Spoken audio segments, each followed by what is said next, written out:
House of Commons Standing Committee on Fisheries and Oceans.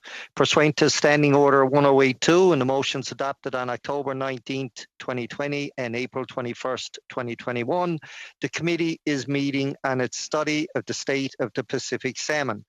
I would like to advise members that I will be carving out about 10 minutes towards the end of the meeting to do a little bit of scheduling information. Today's meeting is taking place in a hybrid format pursuant to House Order of January 25th, 2021, and therefore members can attend in person in the room and remotely using the Zoom application. The proceedings will be made available via the House of Commons website, so you are aware the webcast will always show the person speaking rather than the entirety of the committee. For the benefit of our witnesses, I would like to outline a few rules to follow. Members and witnesses may speak in the official language of their choice. Interpretation services are available for this meeting. You have the choice at the bottom of your screen of either Floor, English, or French. With the latest Zoom version, you may now speak in the language of your choice without the need to select the corresponding language channel. You will also notice that the platform's raised hand feature is now in a more easily accessed location on the main toolbar, should you wish to speak or alert the chair. For members participating in person, proceed as you usually would when the whole committee is meeting in person in a committee room. I believe everybody is here by Zoom, so I don't need to go through that. When you are just a reminder, all comments by members and witnesses should be addressed to the chair. When you are not speaking, your mic should be on mute. So now I would like to, of course, welcome our witnesses for today. We have from the Watershed Watch Salmon Society, Aaron Hill, Executive Director. From the Tlazdan First Nation, we have Darren Haskell, President of Fraser Salmon Management Council. From the Pacific Salmon Foundation, we have Jason Wang, Vice President.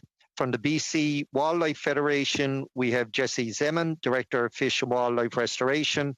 And of course, from the Government of British Columbia, no stranger to this committee, Mr. Finn Donnelly, Parliamentary Secretary for Fisheries and Oceans. I'd like to welcome Mr. Donnelly back to this committee and thank him in the past for his hard work in making sure we passed Bill S238, which dealt with shark fin importation, and of course, Bill S203, which dealt with captivity of whales and dolphins. Mr. Donnelly played an important role in getting that passed, not only through this committee, but through the House as well. So welcome, Mr. Donnelly, back to familiar territory, except you're not in the committee room as usual. So a big welcome. Thank you, Chair. We will now proceed with opening remarks from Mr. Donnelly for 5 minutes or less, and he knows to keep it on time or I will cut him off because he's used to it. Thank you, Mr. Chair, and thank you for those introductory remarks. Very much appreciate it. Bonjour tout le monde. Hello, everyone.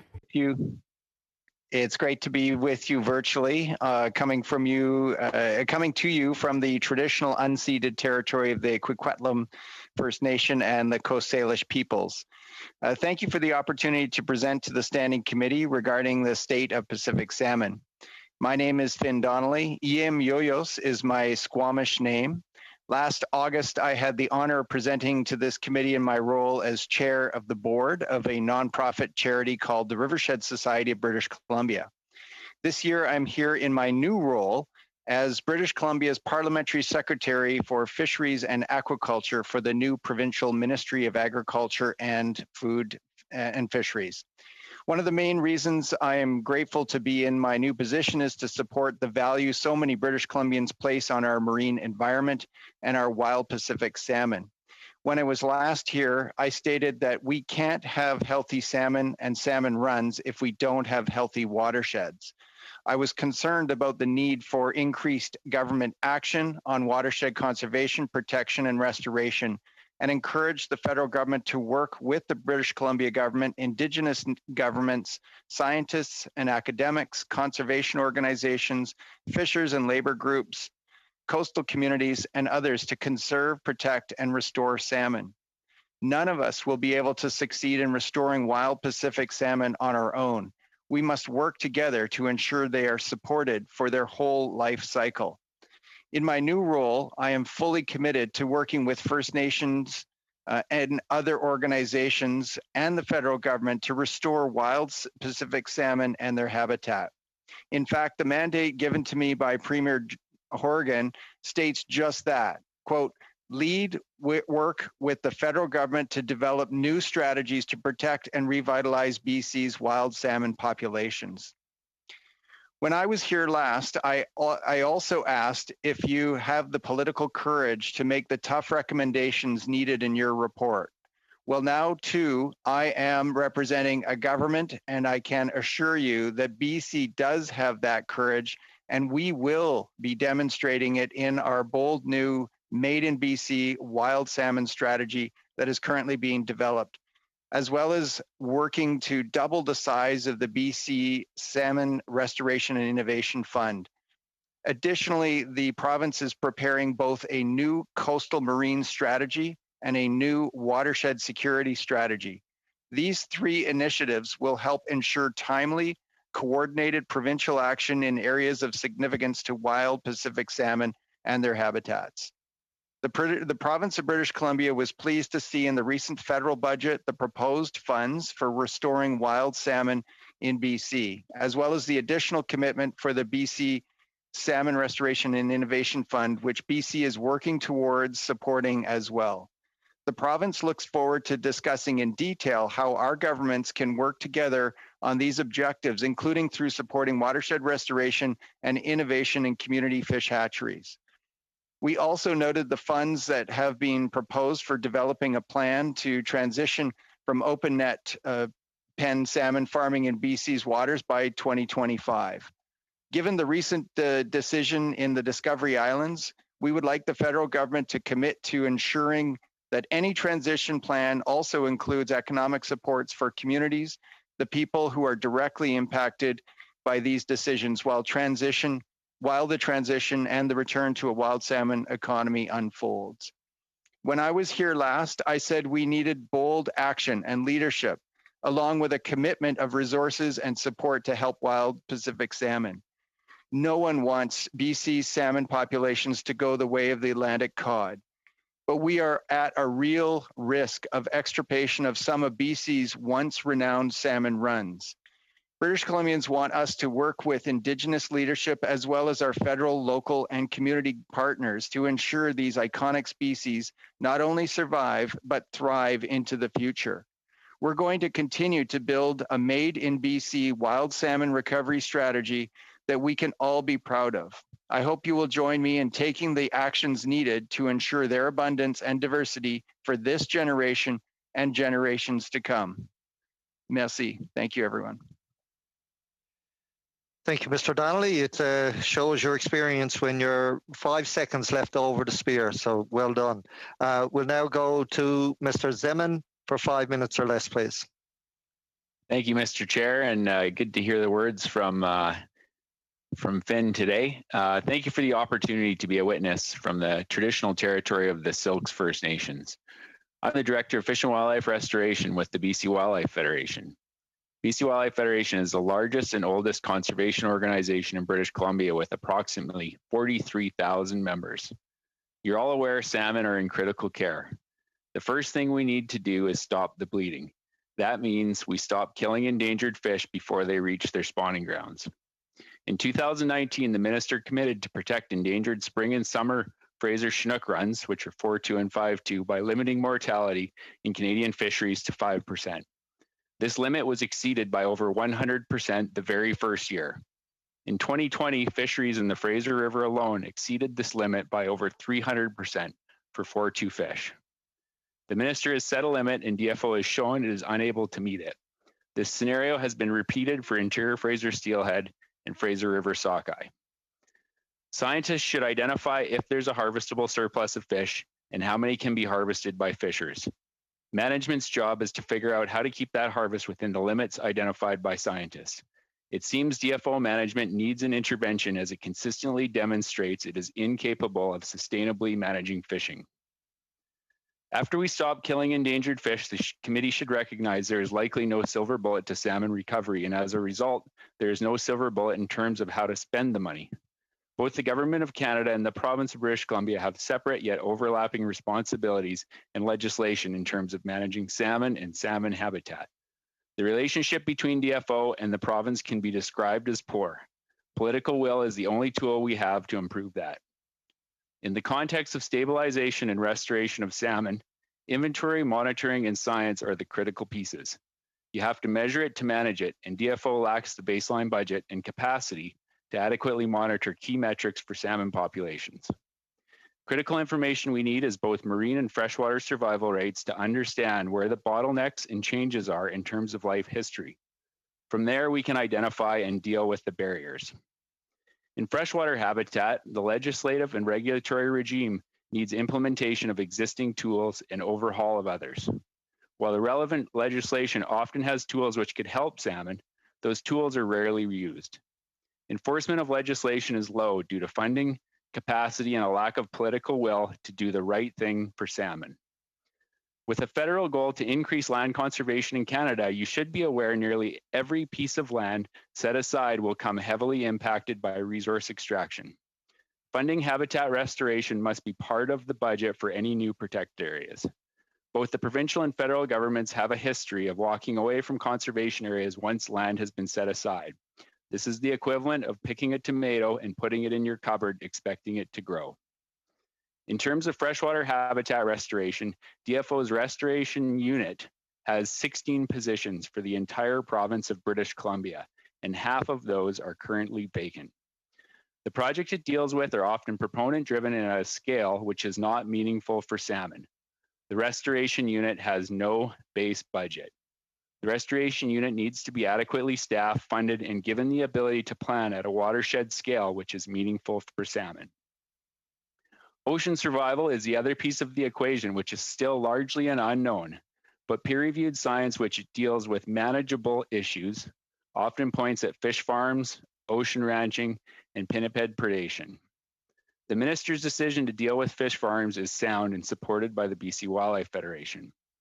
The Pacific can only hold so much biomass, and we and our neighboring countries dump millions of hatchery pink and chum salmon, and to a lesser extent Chinook and coho, into the Pacific. This is likely contributory in limiting wild salmon populations.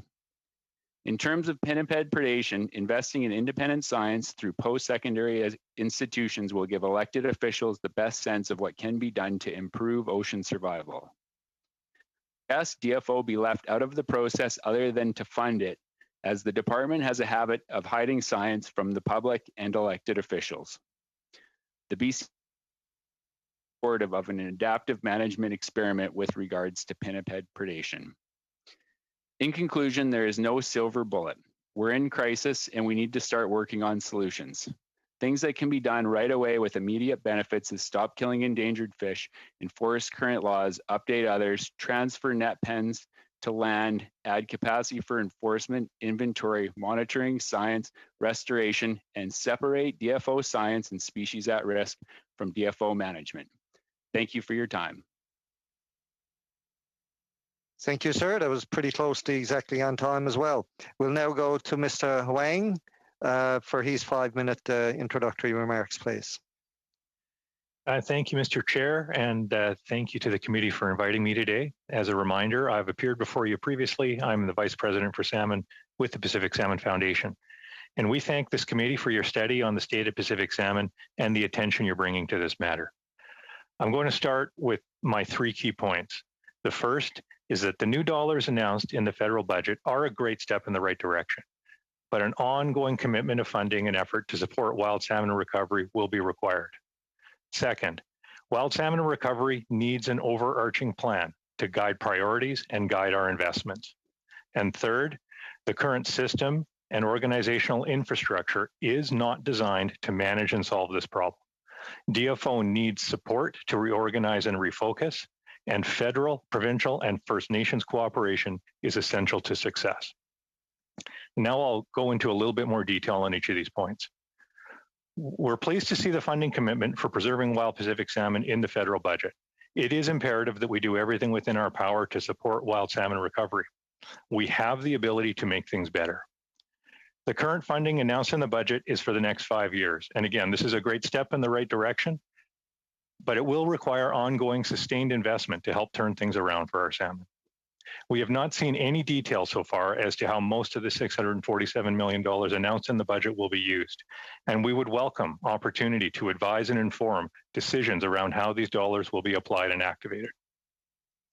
There is a need for immediate action, but there is also a need to develop an overarching and coordinated plan that should guide investments and priorities. Recovery of wild salmon is not something that can be fixed quickly, and the temptation to pursue quick fixes should be avoided. The plan should integrate all management functions, those being habitat, harvest, and hatcheries, and be supported by appropriate science and assessment. We need to turn as many things as possible more in favor of salmon in order to support recovery and future sustainability. And there is no simple one-size-fits-all approach. Each watershed or region needs a plan for the conditions for that watershed and the salmon that live there. What is needed in the coastal rainforest is not the same as what's needed in the desert-like dry interior. And what's needed in the rural north is not the same as what's needed in urban areas to the south. Climate change is driving things, and it's not going away. So the plan needs to address present and future changes from a warming climate and should focus on forward-looking solutions. Washington State has an approach that can be looked to as an example. As BC's neighbors to the south, they face many parallel circumstances.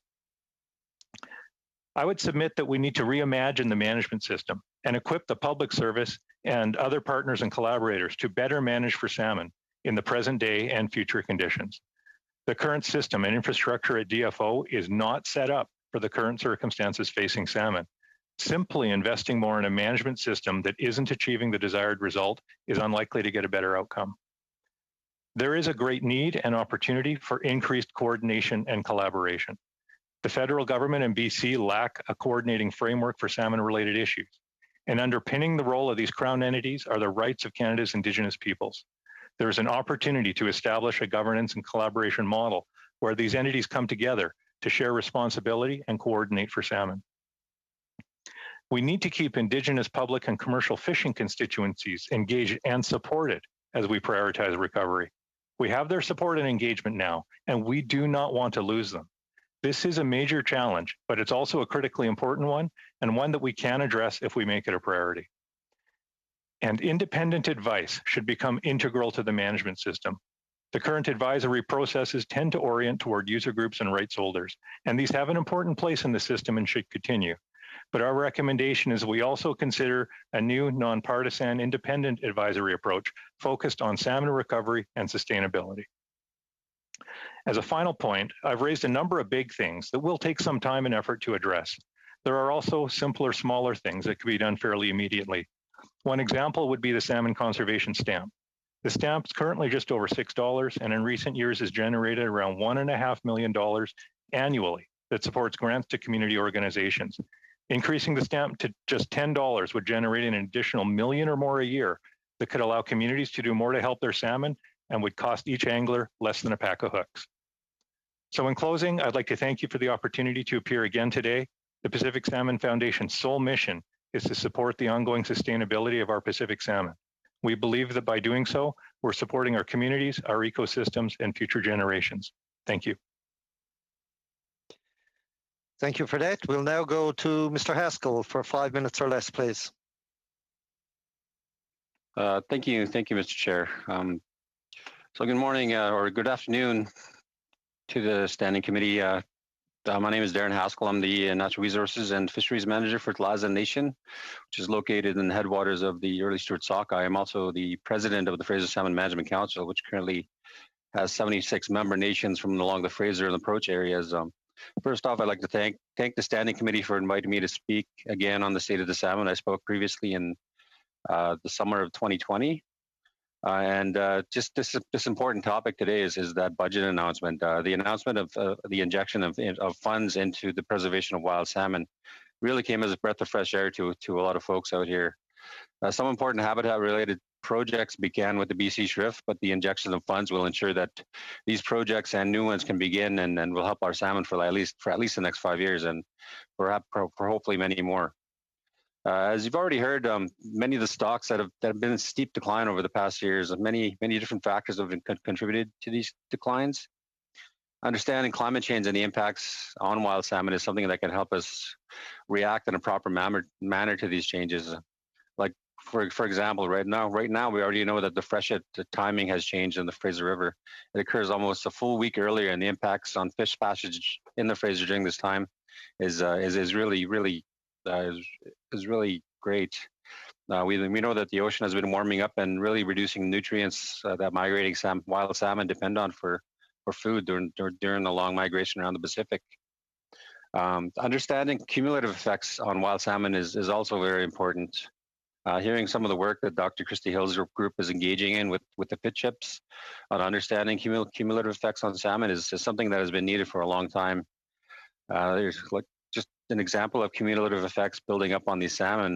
The early Stewart is a Fraser salmon stock that has a 1,400-kilometer journey right from the mouth of the Fraser to the spawning grounds in the Stewart Tackle watershed. Along the way, they need to pass through effluent from industry that's flowing throughout the Fraser. They have to make their way through mixed stock fisheries and the different changes in water temperatures along the Fraser.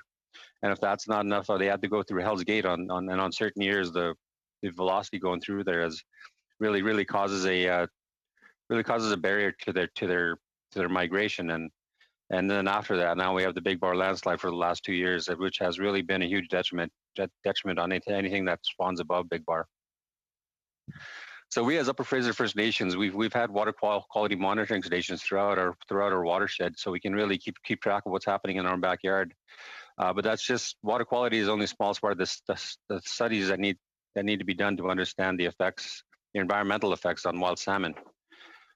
Hatcheries, the announcement of hatcheries being looked at a lot closer the word hatchery used to be a bad word among First Nations. If we were pushing towards hatcheries, it really meant we're already past the point of no return in terms of naturally bringing back the stocks to their previous numbers. I feel that we are at that point already. You know, Big Bar is one of the biggest reasons for this. The amount of disruption that happened due to Big Bar has been felt by a lot of First Nations, both above and below the slide site. You know, instead of getting ready to fish for our families, we have to wait and see what shows up on the fishing grounds in order to ensure that, you know, the stocks can survive for that year. You know, our elders have been concerned for years about the health of our salmon, and it's now becoming a reality. Some First Nations are fortunate enough to have some salmon brought into their communities from neighboring First Nations, but this may not be the case every year as other stocks are starting to dwindle as well. I just wanted to share some really hard numbers for you from this past year, similar to what I did last year. So in the early Stewart 2020 return, there was 30 sockeye in total that returned to the spawning grounds. That's 0.02% of the in-season expectation of 16,000. In 2019, we had 89 sockeye. So this is 2 years in a row where we had below 100 spawners for that run. The early summer aggregate was about 51% of the 2016 brood year this year. Similar to last year, where it was 33% of the 2015 brood year. So it was the first time since 1992 that the early summer aggregate has reached below 100,000 spawners. The summer run aggregate is 81% of 2016 brood year, and the Chilco 2020 return within that summer run is 55,000, which is 36%. And the late Stewart 2020 is 4,763, and it's third straight year of decline on this cycle. You know, as a part of all of this, I mean, I just really wanted to share those numbers because it shows really in black and white what kind of devastation that all these declines are causing. Right now, I just want to recommend that, you know, all fisheries along the Fraser be curtailed for a few years to allow the further recovery of a lot of these stocks. Okay, Mr. Haskell, we'll have to end it there. I know you had a little bit more to say, and hopefully that can come out in the round of questioning coming up very shortly. Thank you. We'll now go to Mr. Hill for 5 minutes or less, please. Okay, thank you, Mr. Chair. Thank you for having me here. I'm the Executive Director of Watershed Watch Salmon Society, and we advocate for the conservation of BC's wild salmon and their habitats. Excuse me. I grew up around salmon and fishing. I have a master's degree in biology, and between my education, my work as a fisheries observer, and my current job, I've been focused on salmon for about 25 years. My understanding is that today you want to hear how government should implement the recent budget commitments for salmon, which were very welcome. We do have to look at those commitments in the context of the crisis our salmon are in and the brutal cuts to salmon management over the past couple decades. So I'm going to get right to it with some key budget items. First, to stabilize and conserve wild Pacific salmon populations, including through investment in research, new hatchery facilities, and habitat restoration. So that's a good start, but the objective there should be the same as Canada's wild salmon policy. And that's not just to stabilize, but to, quote, restore and maintain healthy and diverse salmon populations in their habitats. The top priority has to be rebuilding endangered salmon runs as required under the new Fisheries Act and the wild salmon policy. And DFO has not even initiated recovery planning for the vast majority of BC's endangered salmon populations, and many more have not even been properly assessed. Excuse me. The bit about investment in new hatcheries, that's a tricky one. You've heard testimony on the growing scientific evidence that hatcheries harm wild salmon by degrading their genetic fitness, by drawing unsustainable fishing pressure, by competing with wild salmon for a diminishing food supply, and by spreading disease. And they're also very expensive. DFO's current risk assessment framework for hatcheries is piecemeal. It hasn't been peer reviewed. It doesn't cover all the risk factors. It doesn't get applied to all hatchery operations, and the process is not transparent. We do need a few hatcheries here and there in extreme cases like Mr. Haskell described, but the risks need to be properly assessed with wild salmon health as a top priority. Habitat protection and restoration is really a much better investment, especially if it's targeted on the most critical habitats. Some of that's being accomplished already through BC SRIF, and the federal government could also leverage more provincial support by matching the BC government's Healthy Watersheds initiative. There are also some important efficiencies to exploit. For example, the budget included $1.4 billion to top up the Disaster Mitigation and Adaptation Fund, and a chunk of that will likely go to flood control. Now, there are over 1,500 kilometers of salmon habitat in the Lower Fraser that are blocked off by obsolete flood control structures that need to be upgraded to deal with increased flooding due to climate change. And those upgrades can be done in ways that open up the habitat for salmon while keeping communities safe from flooding. So if federally funded flood control projects are required to be fish friendly, it could actually open up a huge amount of habitat for Fraser salmon. And then protecting habitat in the first place is actually much cheaper than restoring it later. And the heart of the Fraser, which I believe you've heard about, is a prime example of habitat needing protection. And in general, this government simply needs to stop allowing so much habitat destruction. On the commitment to improve fishery management, we can't manage our fisheries properly right now because we don't have good enough data on how many fish we have in our streams, who's catching them, how many are being kept and where, and how many released fish survive to spawn. And that's partly why marked selective fisheries are so risky right now. We need to bring our catch monitoring and stock assessment up to national and international standards across all fishing sectors. BC's commercial salmon fisheries no longer have Marine Stewardship Council certification because DFO hasn't been meeting those basic standards. Regarding the $20 million for consultations on phasing out open net salmon farms, consultations are important, but they can't be an excuse for delay. The parasites, the bacteria and viruses from the farms are hammering our salmon out there every day. Government promised to get the farms out of the ocean, and that needs to happen. And there also should be money for helping to transition the workers and develop truly sustainable industries in our coastal communities. And last of all, you can't just put this all in the hands of DFO. There are great people there, but you've also heard a lot here about the suppression of science and the lack of precautionary management. DFO needs ongoing independent expert oversight, and that could be the job of the Pacific Salmon Secretariat promised in the budget, but it needs to be arm's length from government, led by experts, and not dominated by stakeholders. And for an example of what not to do, I'm sorry to say you should actually look at what the BC government set out to do with developing their Salmon Secretariat and strategy a couple of years ago, which was before Mr. Donnelly was with them. That's all for me. I think we mostly know what needs to be done here. We need to aggressively take on the biggest threats that can be mitigated and the biggest impediments to good management, and we need to do it fast. Thank you. Thank you, sir, for that, and right on time. We'll now go to our rounds of questioning. We'll start off for 6 minutes or less with Mr. Arnold. Thank you, Mr. Chair, and I want to thank all of the witnesses. Some very talented people here today and very knowledgeable. Appreciate you being available. I'll start off with Mr. Wang, if I could. When the federal government launched the Strategic Salmon Health Initiative in, I believe it was 2012, with Genome BC, Pacific Salmon Foundation, the Strategic Salmon Health Initiative was launched in a 4-phase mandate. The committee recently heard that the SSHI has been allowed to lapse and only 2 of the 4 phases have been completed.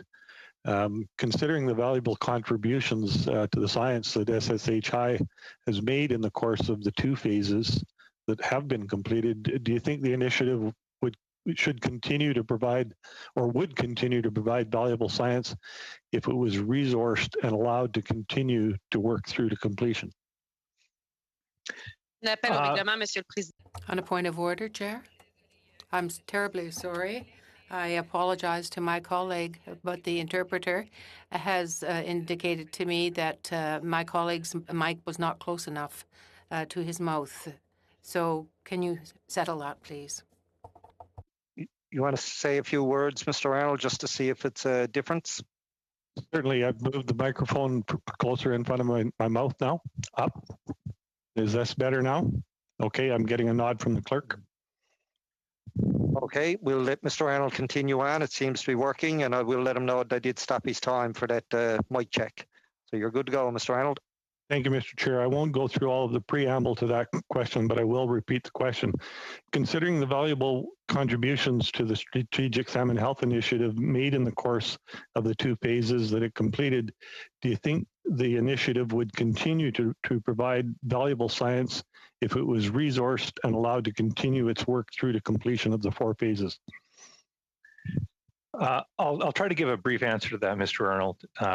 Firstly, yes, it would be useful, but it should also be understood that the one thing that hasn't been done, the main thing that hasn't been done out of the 4 phases that were planned, was the challenge study, where essentially fish would be exposed to pathogens, and then observation for potential effects from that exposure would be tested in a contained facility.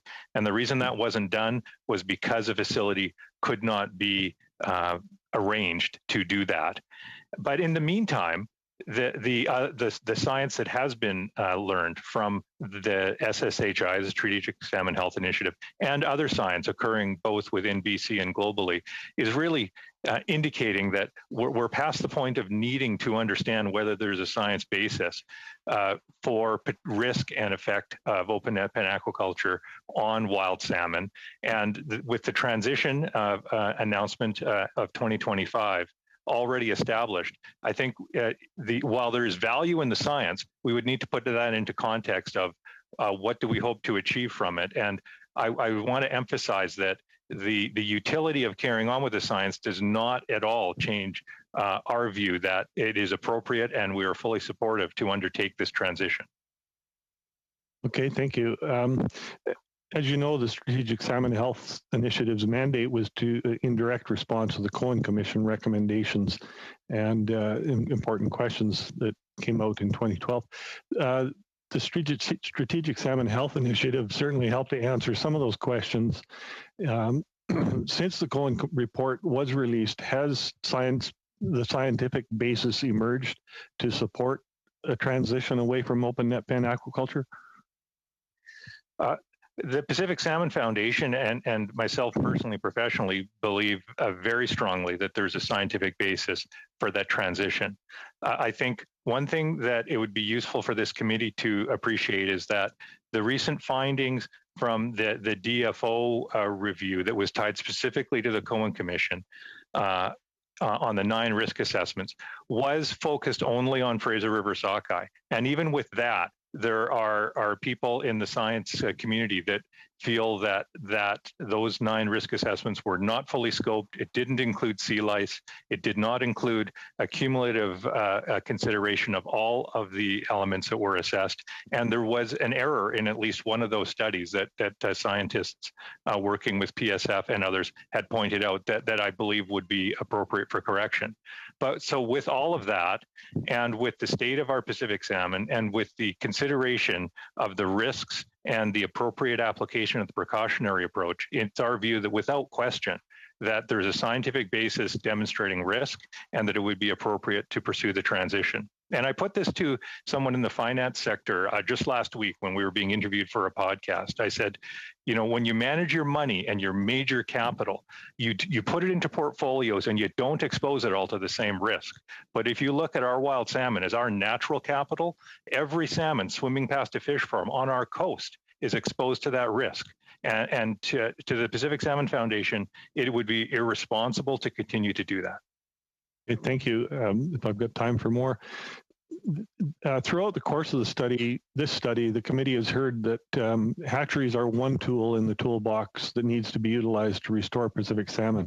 How should hatchery production fit into the overall strategy to address many of the challenges facing the Pacific salmon? And was that for me, Mr. Arnold? Yes, please. Yeah. Well, thank you. I spent about 25 years working with DFO before I joined the PSF 2 years ago, and my portfolio was in the side of DFO that manages hatcheries and habitat. I believe strongly that hatcheries are an important and appropriate tool, but they're not a magic silver bullet. You don't run out and build a hatchery every time you have a salmon problem. As Mr. Hill noted, there are concerns and risks, and there can be unintended consequences that come from good intentions behind operating hatcheries. I believe that they're an important part of the picture, but we also need to understand that salmon from BC and from our hatcheries go to the North Pacific. There's more salmon out there right now than there's ever been.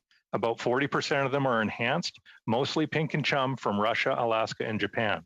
We need to think about that. We need to show leadership in Canada, use hatcheries the right way, have good plans that are conservation and sustainably driven, and show leadership and start to have conversations with the rest of the international community around this shared interest and shared resource in the North Pacific.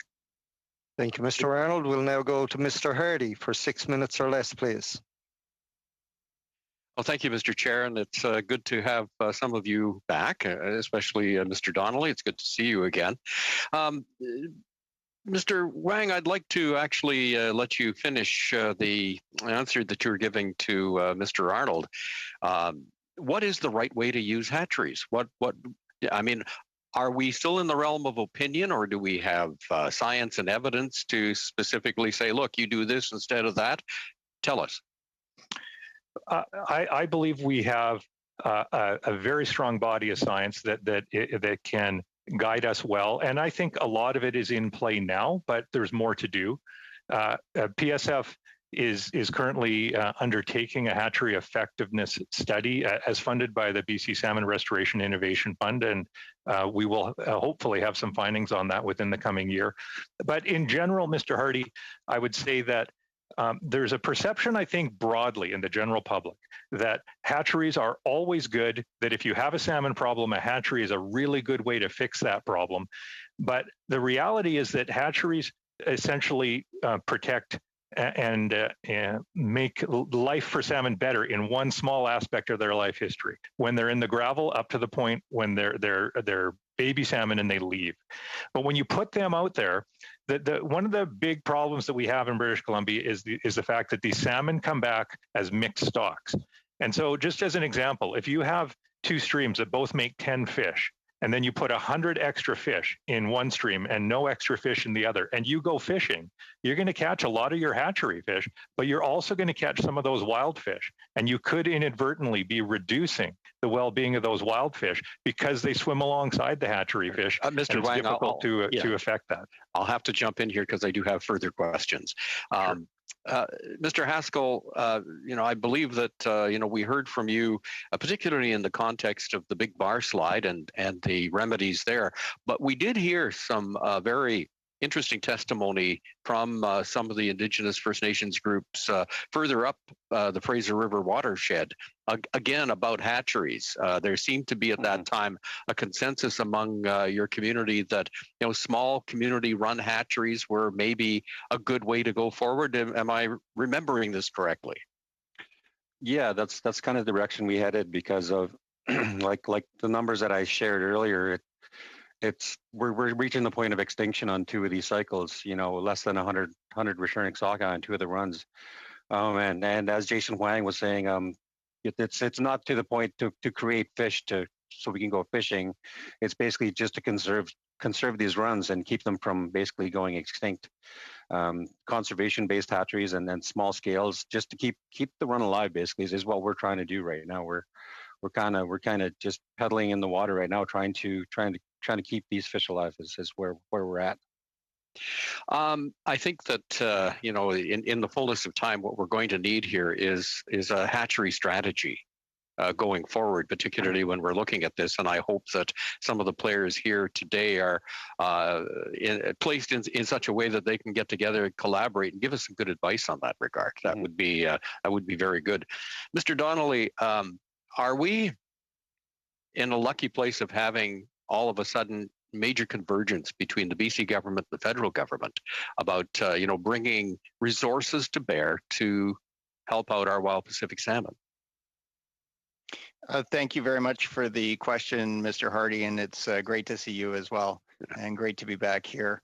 And if I could just add on to the previous discussion and build into your question, I would just encourage the committee to look south of our border in Washington State and the work that they've done over the last 20 years, which has included hatcheries. So, and here are the results of the governor's salmon office and what they feel it has been the effect and some of the problems related to simply putting a lot of funding into hatcheries. So I really encourage, we're certainly looking at it, the provincial government is looking at that.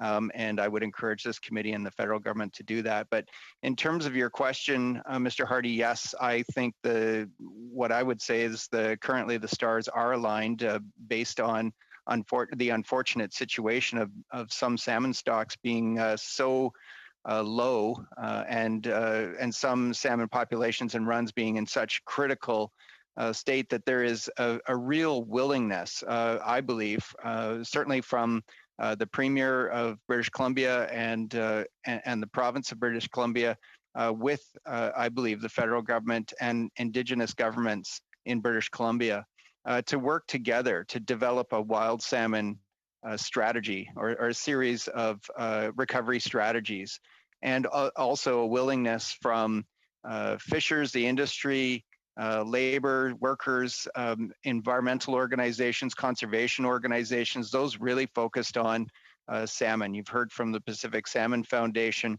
and the organizations here, the BC Wildlife Federation and many others that are very concerned. Watershed Watch, Salmon Society, there's, as was noted, a lot of expertise around the table here.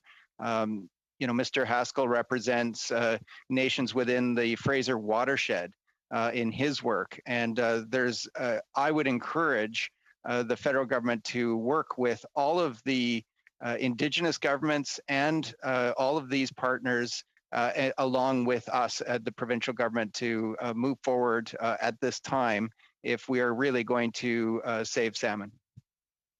Thank you, Mr. Dowling. Thank you, Mr. Hardy. 6 minutes don't be long going. We'll now go to Madam Gill for 6 minutes or less, please. Thank you very much, Chair. And I want to thank all of the witnesses who are with us today to talk about the budget that has just been brought down. And as a preamble, I would like to address all of the witnesses to ask them if they were consulted by the government about the sums of money that should be spent and how they should be spent.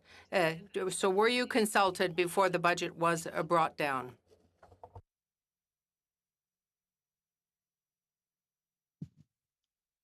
Madame Gill, perhaps I could start as a representative of the provincial government. merci. I would say not directly for the specific amounts, but we have been in consultation, and our staff have been talking with DFO in the past a number of months about how we might work together. There are, the BC Salmon Restoration and Innovation Fund is a collaborative effort of the federal provincial government. FACTAP is another program where we work together. So there are a number of programs where we have been working together and collaborating. So we are certainly have switched information. Yes, but for the budget. I'll go to Mr. Haskell now.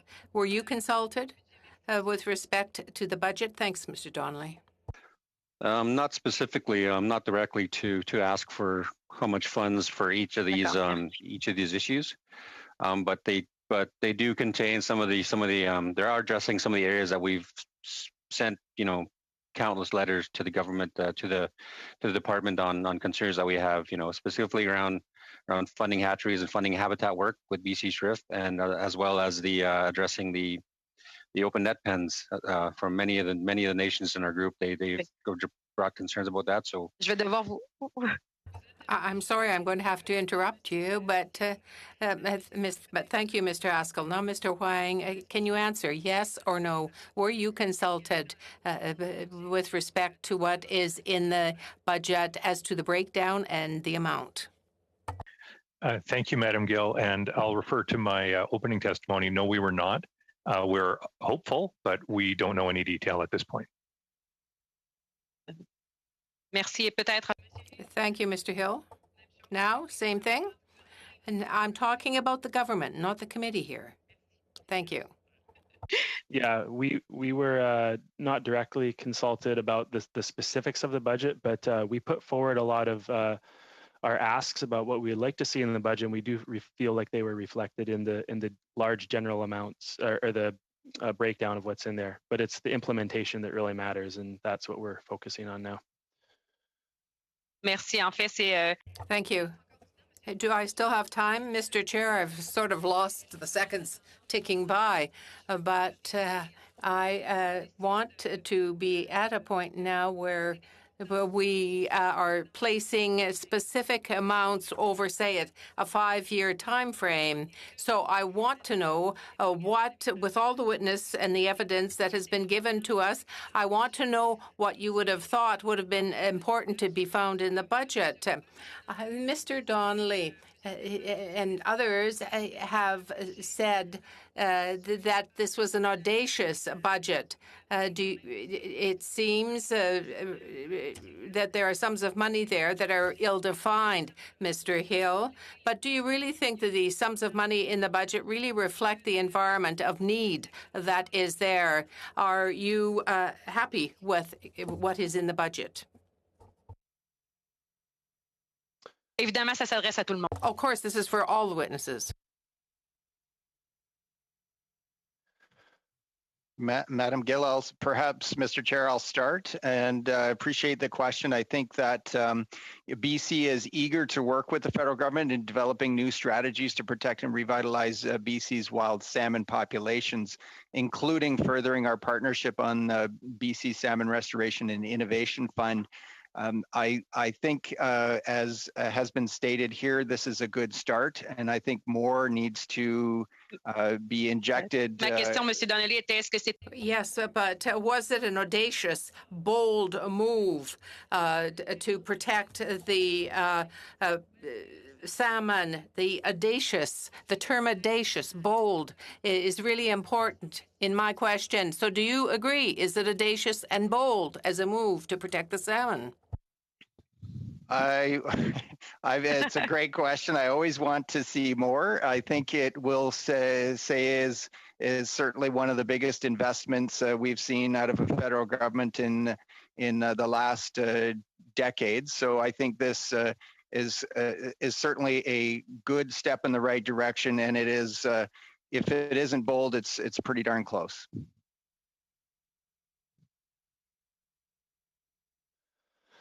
I could take a go at it, if that's okay. I agree that it was I think bold might be the right word. But again, you have to take it in the context of the brutal cuts to salmon management functions we've seen over the last 20 years and the extreme crisis that we're in. So while it was very welcome, it's really only what we need to just get our heads above water, and only if we don't mess it up. And so it's absolutely essential that it be invested properly with restoring critical habitats, filling those critical gaps in stock assessment and catch monitoring, making our fisheries more sustainable, getting the fish farms out, being extremely cautious with how we use hatcheries, and addressing the chronic management problems and dysfunction at DFO with independent oversight. Yes, just to reiterate what you said, Mr. Hill. So there's a gap that has to be covered here, and I'll take away the word audacious. But do you think this will be enough in and of itself? This is what I'm wondering about. Sorry, Madam Gill, you're gone over your 6 minutes. Merci, we'll Monsieur have to get that perhaps in the next round of questioning. We'll now go to Mr. Johns for 6 minutes or less, please. Well, thank you, Mr. Chair, and I do appreciate the questions from my colleague, Madam Gill, around the lack of consultation. The devil, I guess, we'll find out in the details. This is something we've been pushing very hard for, is, record amounts of money that's necessary to bring wild salmon back to abundancy. We were looking for a 5-fold increase in the BC Salmon Restoration Fund. But I guess where I really want to go to is back to Mr. Wang. You talked about to have a wild salmon recovery, plan, and around the current system isn't set up right now to bring wild salmon back in the current state that they're in. Can you speak a bit about what you'd like to see in the Pacific Salmon Secretariat and Restoration Center of Expertise, and how you think that should, be developed and unfold? Certainly, I imagine with a nation-to-nation governance model with stakeholders. Can you speak about that? Sure, Mr. Johnson. Thank you for the question. And I'll do my best to be brief. I think within the idea of the Secretariat is positive and it's enticing, but it will be dependent on the detail. I think within DFO, it will help them if they can reorganize around the idea of supporting salmon recovery and sustainability. Right now, the department is still kind of organized around the old days, which is around going fishing for abundances of wild salmon, and circumstances have changed. So there needs to be a change where the department's management objective and structure shifts, and the Secretariat, I think, could support that. It should also include cooperation with BC. Essentially, DFO manages salmon and habitat, BC manages land and water. You can't manage those things independently. They're the same thing. And the jurisdictions that have that authority would ideally cooperate. And as I said in my opening statement, First Nations and Indigenous rights are critical, and they are closest to the land, and they are the ones in the homes where these salmon go back. So those things need to integrate, and ideally some ability to have independent participation that is able to report directly to senior levels and to elected officials would be ideal, because there can be tensions within any organization or structure, and the ability for an entity to speak freely solely based on the best interest of wild salmon sustainability would be ideal. Thank you very much. Mr. Donnelly, great to see you here. Obviously, I wish we had a BC Fisheries Minister, and certainly we have a great Minister of Agriculture and Fisheries in BC, but really good to see you here in your new role. Can you speak about the same question around the Pacific Salmon Secretariat, how you see that unfolding, how you think would be the best way to move forward in terms of tackling the situation we're in, and following Mr. Wang's comments about the system right now is not ready right now. It's not developed to address the situation that we're in. And maybe also, can you comment about the importance of collaboration, like West Coast Aquatic, for example, in my writing, those management tables, and how they need to be resourced and involved in this process as well? Thank you, Mr. Johnson. Nice to see you as well, my friend. Thank you for the question. And I think to build on what has been said, it is important to note that we're in a dire situation, and we have also, as Mr. Hardy pointed out with his question, there is a uniqueness at this moment and a willingness for us to come together. So while, as Madame Gill has pointed out, there is a budget amount, there needs to be still a state of cooperation working together with BC the federal government and Indigenous nations. And there is a willingness to do that. So the Salmon Secretariat must be beyond DFO. It must be working together with the province, with the nations within British Columbia. And there must be a willingness, as you say, Mr. Johns, to reach out to others that play a vital role in whether it's restoring watersheds, or other elements of how we're going to address wild salmon recovery. Again, if we look south of the border, we have a model there. There's 1998, they had Washington State put rebuilding plans in legislation. They've had now 23 years of working towards rebuilding their salmon populations. They still have issues. They have issues with, as I think Mr. Hill said and Mr. Zeman in their opening remarks, with this damaging habitat through practices that continue today. And that is a challenge. And I think the Salmon Secretariat can play a role in bringing the coordinating governments together to address the issues that are continuing to affect salmon and salmon habitat, and looking forward about how we revitalize and work together to recover salmon populations in those critical watersheds and those systems that are under the largest threat. Thank you. I think I have about 30 seconds left, so I'm going to give it to you, Mr. Haskell, to comment on that as well, if you could. Well, collaboration is a key word in there, you know, meaningful collaboration, getting all the parties involved, because we're all trying to get to the same goal here is preserving, it's right in the budget, preserving wild salmon on the Pacific.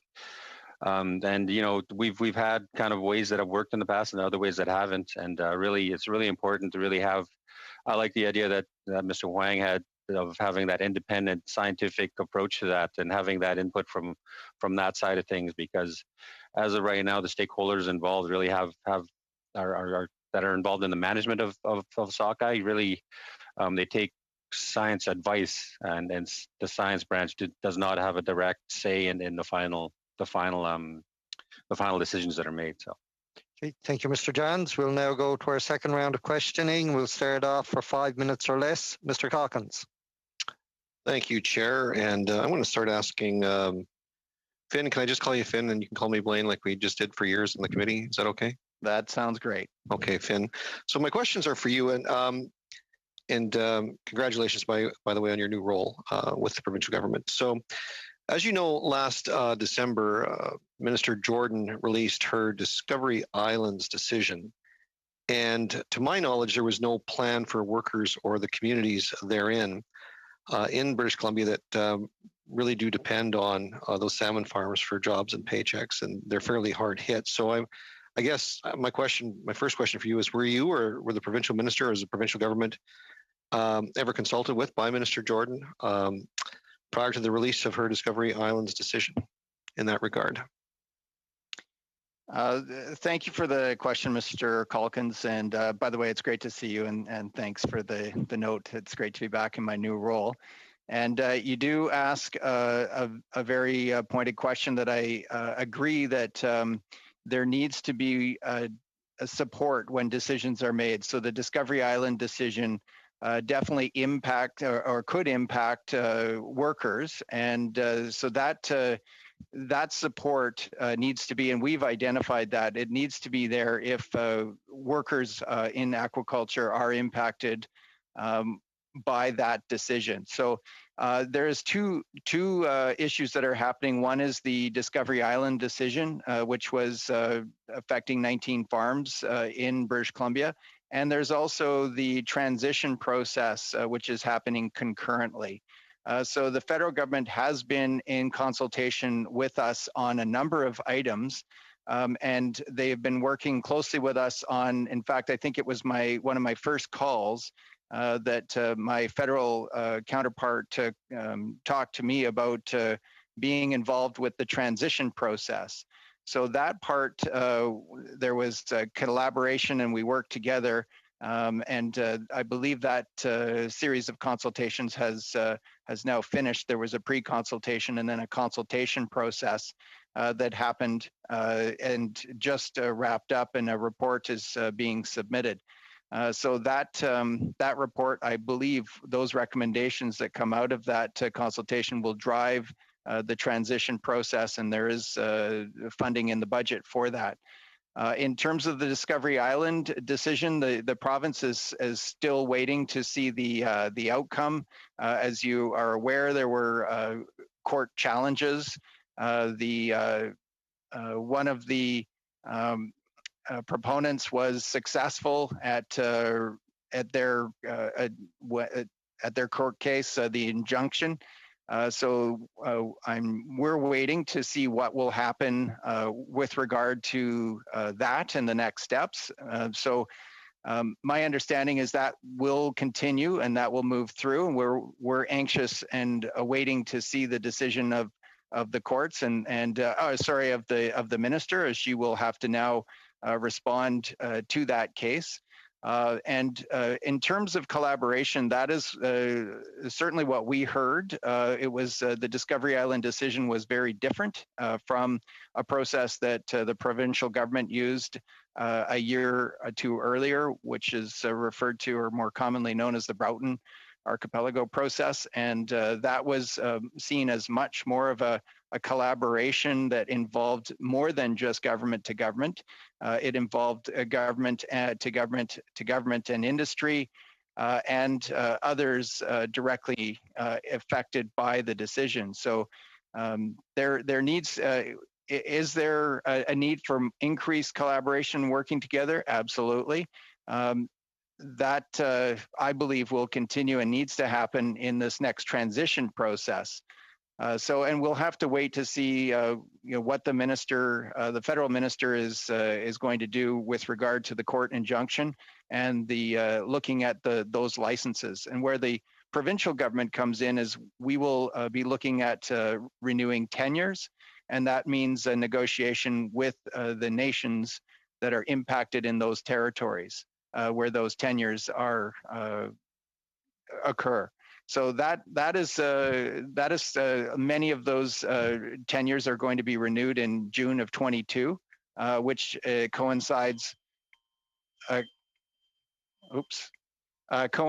with the extension of the timeline of the 18 months of the decision on Discovery Islands. Okay, thank you. That was a long answer. I'm not sure I have any time left at all, but I just want to flesh this out a little bit more with you, Finn, if I can. It sounds to me, if I can paraphrase just a little bit, that there was actually no transition plan. Basically, it was a stand-up. The transition plan was basically stood up after the announcement was already announced when it comes to the Discovery Islands. Is that correct? Yeah, you're best to talk to the DFO and federal government, but our understanding is we learned of that, as did many of the industries and local governments and others affected, and that decision came on quickly, and our concern was not having workers that would be impacted by that decision protected. So my understanding is that there is no package, there is no transition for those workers if they should be impacted. So that money that's in the budget, sorry, Mr. Cochins, your time is a little bit over, actually. It's those long answers will kill the clock pretty easy, but informative at that. We'll now go to Mr. Batiste for 5 minutes or less, please. Okay, my question is for Mr. Haskell, and first of all, I'm coming to you from Eskasoni Mi'kmaq community out here, and we heard during the testimony back in the summer on this study about the importance of salmon for Indigenous peoples in British Columbia, both for cultural reasons and subsistence. In Mi'kmaq country, we have some of the same issues with climate change affecting salmon stocks. In fact, there's a fascinating documentary right now on APTN called Gespegawagi that actually looks at the fisheries management in Listigouche, Quebec, where they've actually taken a lead role as Indigenous community in facilitating the hatcheries, and they actually captured it on video. I thought it was amazing with the mixing of all that they are doing. And I heard you talk a little bit of reluctance, a little bit about the the hatcheries. And I'm wondering what you're hearing from the West Coast on hatcheries from Indigenous communities and their productivity, as well as, if not hatcheries, what does Indigenous knowledge teach us about best practices to restore the salmon stocks? Well, if not hatcheries, it was actually just elders talking about actually doing this restocking the streams themselves, taking from one stream that had an abundance of fish and just actually physically taking them as they're spawning and bring them up to streams that they know that are in trouble. We've heard those stories for years up here from the elders, and from the West Coast. I mean, we've heard stories that they've gone to this point where they're talking extensions for their runs, and in some cases they've worked out really well, and in other cases they haven't. Like as was mentioned before, hatcheries can be really tricky in terms of water quality. Everything has to go right for hatcheries to work out properly. So I've heard success stories from the West Coast, and I've heard some really not very good stories where it hasn't worked out, where a lot of money was spent and you didn't get results. So going about this properly, I think, is the important thing if we are indeed going to go down the road of hatcheries. And as was mentioned before, there's a lot of things that need to go right for it to happen properly, because we do know the risks of hatcheries, and we don't want to do any more damage that's already been done to the salmon here. So now that there's a commitment of 647 million over 5 years, and I'd imagine a big part of that will be collaboration, as I've heard from the provincial government. What do you think what are you hearing from the chiefs about what kind of collaboration would they like to see, making sure that Indigenous knowledge and Indigenous culture and is part of the solution moving forward? Well, they don't want to kind of go with the status quo, I guess is what they would say. Collaboration to them, because they've been around for years, and they've seen what some of the past governments have called collaboration. Meeting, consulting, and checking the box, saying that you've met with these people, and it's something that they really want to see results from all of their input. And in the past, it really hasn't. They haven't seen the results from the input that they've given, and they've always been told that you're all the chiefs in all the chiefs in BC, or all the chiefs that are involved in this conversation need to have consensus and have to agree on the same answer. Otherwise, it's just taken as a recommendation, and there's always kind of a plan in place already before they even talk to the chiefs. So I think seeing the words or recommendations that are made by chiefs in the collaborations, and seeing the results of those will be important. Just how they're implemented, how things are implemented is going to be the main thing here. Okay. Mr. Chair, do I have much time left? 1 minute, okay. Mr. Wang, you said that Washington State is doing a lot of things right. If you could make recommendations based on what Washington State is doing right to what we could do right in British Columbia, could you quickly go over those in a minute, what those would be that you'd like on the record? The main recommendation that I think we could borrow from is that they have a plan. So when new money comes in, they don't say, what are the priorities? They can go to a plan that's been developed, that's included their Indigenous peoples, their technical people, their regional people, and say, these are the things that we have agreed are the important things to do on this priority basis. They do a lot of things wrong down there too. So I don't want to make it sound like they've got it all figured out. But the thing that I like is they have a plan that's been developed collaboratively that guides their investments and priorities. Okay. Thank you, Mr. Chair.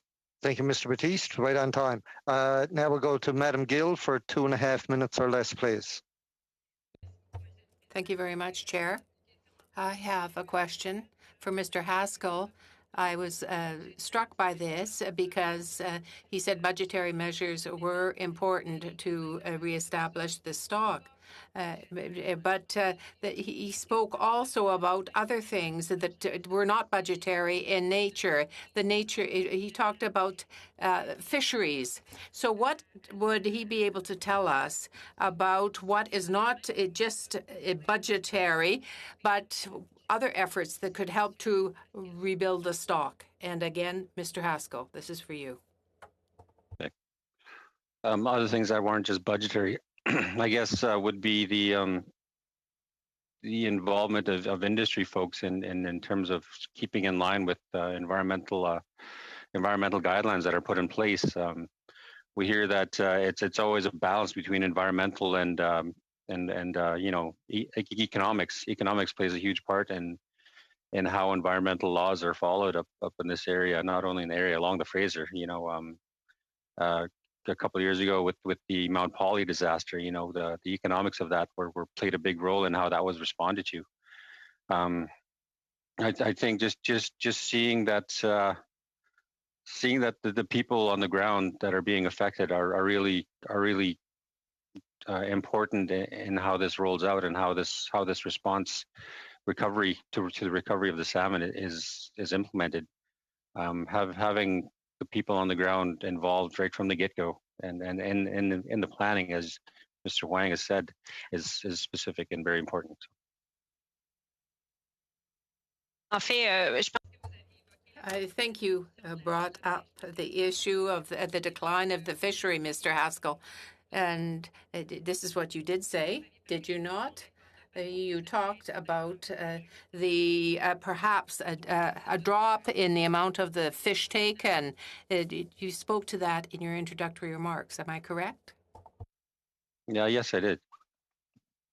So So, for example, do you think it would be a measure that if it isn't going to be taken, would be a hindrance to the recovery of the stock? If the, sorry, I can't, if the fish aren't going to be taken, it would be detrimental, or what? Sorry, just repeat the question. If you don't do something about reducing the catch of the fish, perhaps, I repeat my question by saying that, would that not be detrimental to the recovery? Yes, definitely. That's what we've been saying for years, because of the aggregate management that's going on in the Fraser. It's already been a hindrance to it's already been contributory to the decline in a lot of the stocks that are past hope.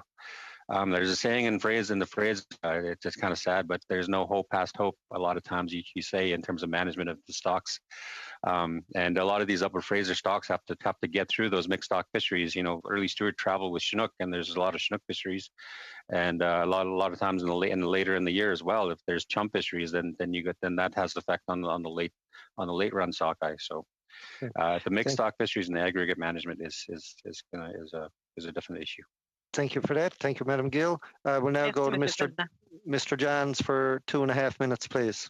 Thank you, Mr. Chair.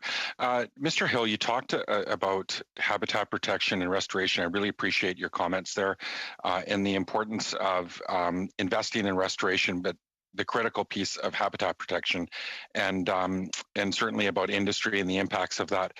I know of a project in my riding called Coos-Coosum in the Comox Valley, and their expectation was to buy some private land to protect the bottom of the Comox Valley, the estuary, very important salmon bearing area.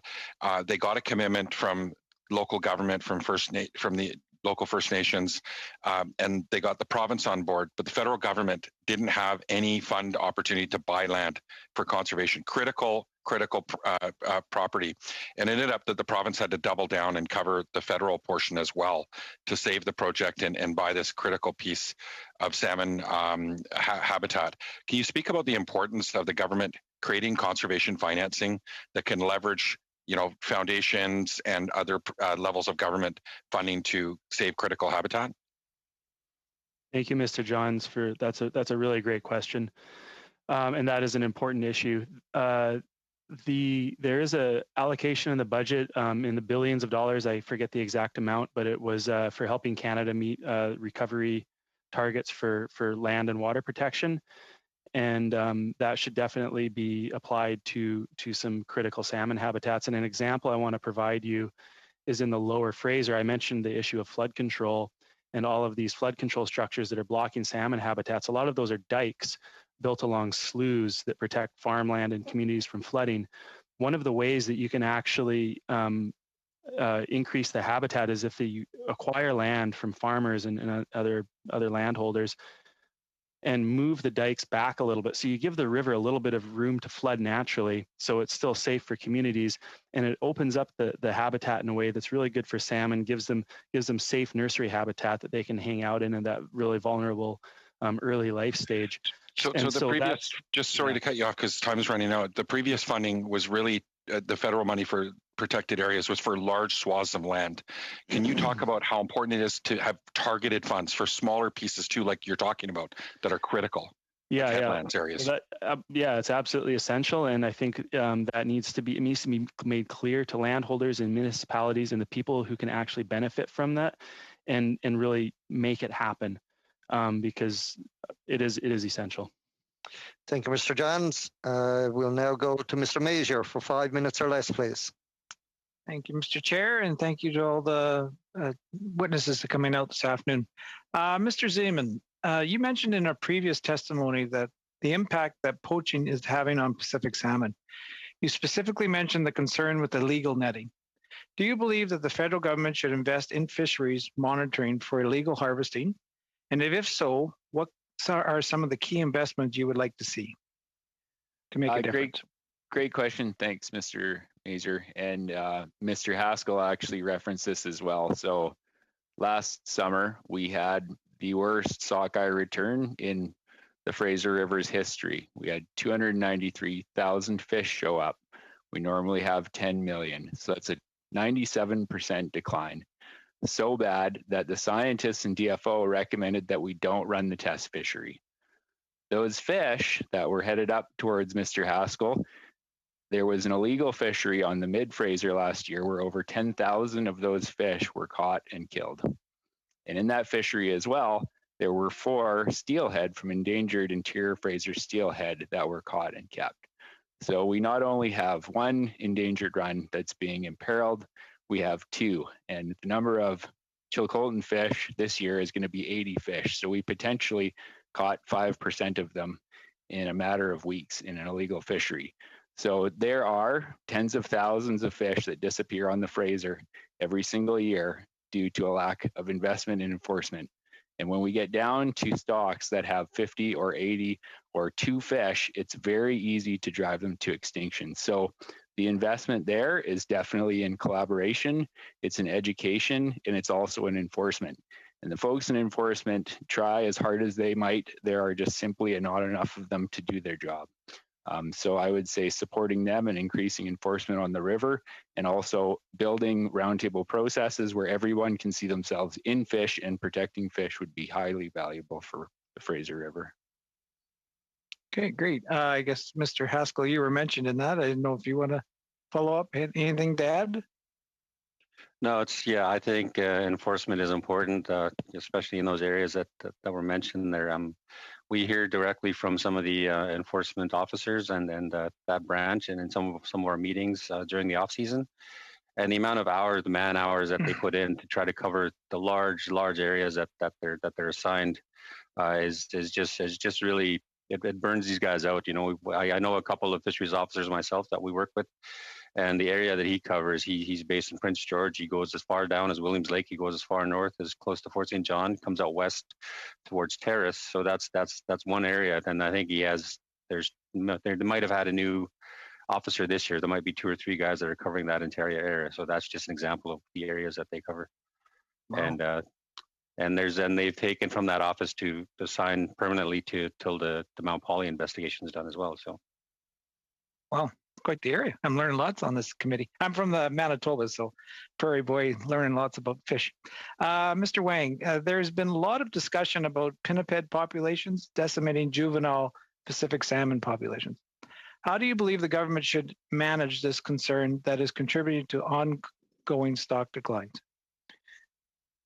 Well, thanks for the question, Mr. Major. It's a provocative one for sure. It's a polarizing issue. And it's a difficult one. I think the evidence is demonstrating that there is significant predation. But I think at my heart, I'm an ecologist. Salmon and pinnipeds and predators and competitors have lived together since, to use a First Nations term, time immemorial. The idea that we would go out there with a simple solution and make everything better is probably unlikely to be successful. I think the kinds of things that we're supporting from PSF is understanding what kind of human-caused changes have we introduced to the ecosystem.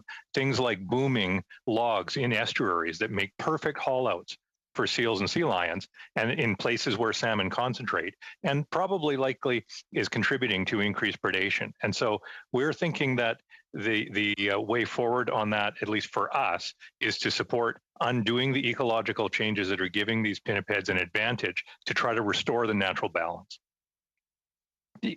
Does anybody else want to comment on that? You said it was controversial, and I'm getting that from other witnesses as well, but has the government done anything, and I'll throw this wide open, has anybody helped to move that conversation forward? Instead of saying, oh, it's too touchy, we can't talk about it, or we're researching it. Like, is there anybody effectively moving this whole conversation forward and on good faith? Like, I guess that's my question. Well, I can give a brief response from the PSF side. We've been moving it forward along the lines that I spoke to.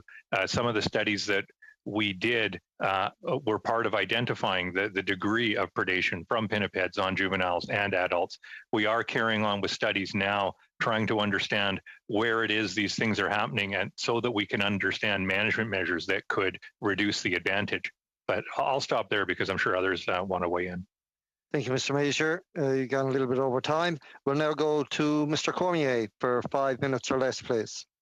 Thank you very much, and thanks to all the witnesses here today, especially Finn. It's great to see you again. Look, I come from New Brunswick. Like, my knowledge of the BC, salmon industry and fishing is a little bit limited, but I know some of it. Just a quick comparison, like here in New Brunswick, for example, or in Atlantic Canada, the Atlantic salmon is also in danger, if I can say. There was a lot of thing the last couple of years that was done to make sure that the return were coming back. For example, like in Greenland, they have a commercial fishery. Like, there was some big talk with some fishing, not fishing, but conservation association, just like you guys, that were able to lower the TAC in commercial fishery in Greenland. If I take now the land-based aquaculture aspect, so I think all of you are agreeing to have a more land-based aquaculture. That's great. Look, again, here, the catch and release policy is in effect in New Brunswick. I think it was the way to go. But if we just remove the net, in the water, and we move to land-based, but we don't deal with the commercial fisheries, how we're going to make sure that all those fish going to come back also? You know what I mean? Like it's I think it's a great idea to move to land-based for sure. But at the same time, maybe Mr. Wang or others, like, how do we deal now with the commercial fisheries? If maybe they want to have more quota, or they want to have different method of fishing. Like, is this something that you're thinking about at the same time if you're thinking about moving to land base? Well, Mr. Cormier, I'll maybe just see if one of the other witnesses would like to start. I've used a lot of airtime here today, and I think I've cut it. No worries, anybody. I'll step in quickly. I mean, I illustrated at the beginning the issues around endangered stock, and the minister had set limits around fishing and a max mortality in Canadian fisheries of 5%, and we not even come close in terms of management. So I think for a number of these runs in population, fishing is just, it's simply out of the question at this stage of the game. And in terms of just aquaculture or just commercial fishing, we deal with this in the wildlife world as well. Cumulative effects are the word of the day. And as Mr. Huang has said, and I'm sure all of my colleagues here will tell you, it's not one thing. It's, we have habitat issues, we have changes in the marine environment, we have aquaculture, we have a whole bunch of things. It's going to be different in different places. And the trick is to get on with it and to start looking to solutions. And as Mr. Huang has also referred to, DFO is a fishing first, fish second agency right now in terms of culture, and it needs to be fish first. That needs to be the focus. Otherwise, none of us are going to get to go salmon fishing. Finn, I'd like to have your comment on that. Well, I can't disagree with what's been said, and I actually see Mr. Hill would like to get in his time, but Sure. I would add that the one thing, and it's with a couple of comments that have been made, that I think the biggest thing that we need is to work together. It's certainly what Washington State has identified has been one of their biggest successes, from federal representatives to state representatives to city, First Nation representatives all coming together. That is one of their biggest successes. And that's what I think we need to point to, rather than looking at any of the divisive issues that are going to be polarizing and harder to move on.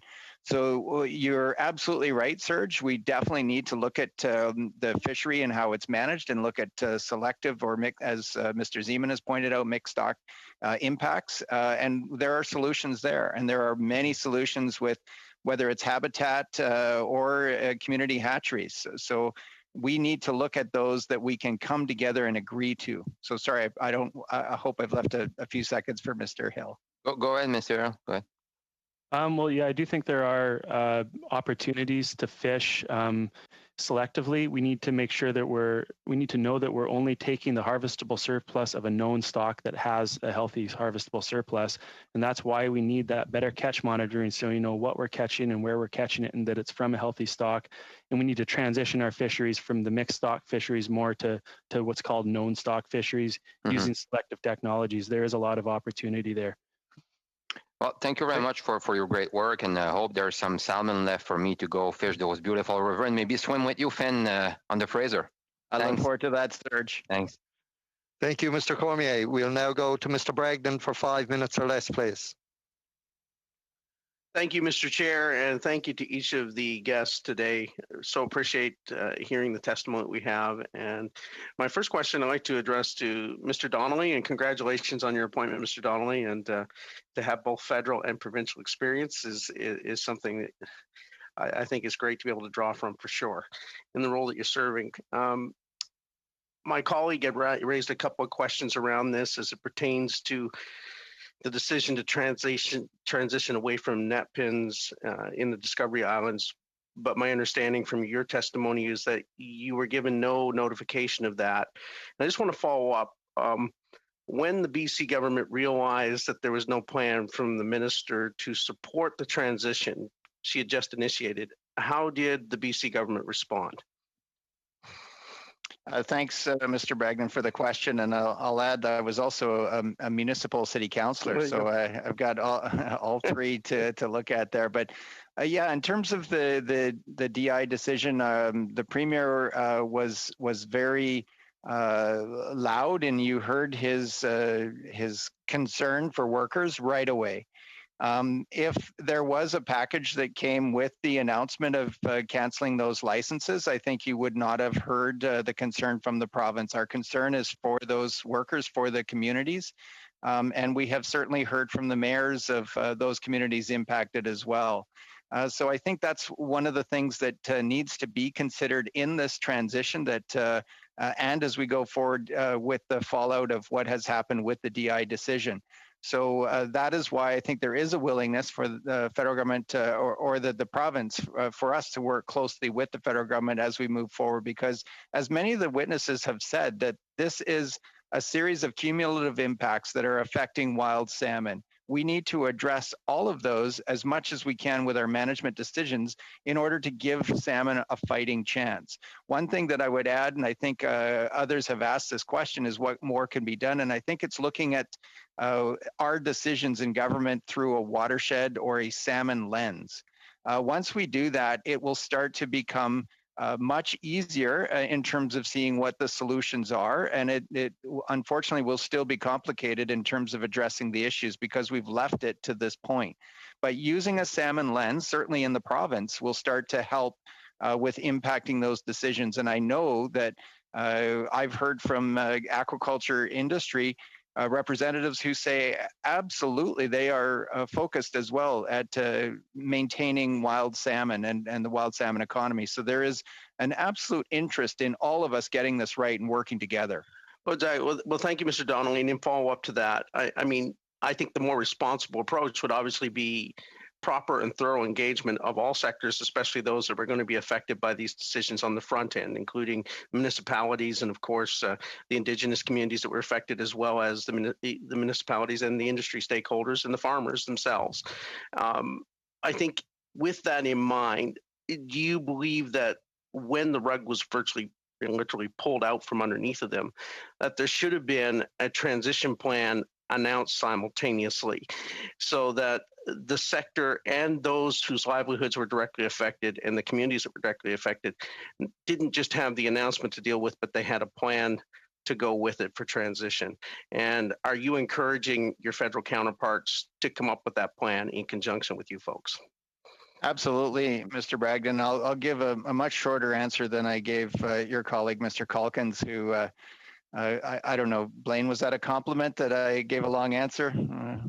Jury's out. But I think, Mr. Bragdon, the way you have phrased the question is exactly right, that is ideally what is needed. And I think certainly industry has said there's a willingness to work together with the province and the federal government and First Nations to come to a solution that works. They realize that they've had management issues over the past. They've have made changes, many changes over the decades. But they also know that in order to continue growth, which they have been unable to do, they need to change their practices. That means everybody needs to come to the table to work at the solution. Whether we explore new technologies to allow growth in that sector, that has to be on the table for discussions, because we've heard loud and clear, and certainly in British Columbia that's operating under DRIPA, First Nations are rights and title holders that are at the table, that they are making discussions, and they have a concern about their territories.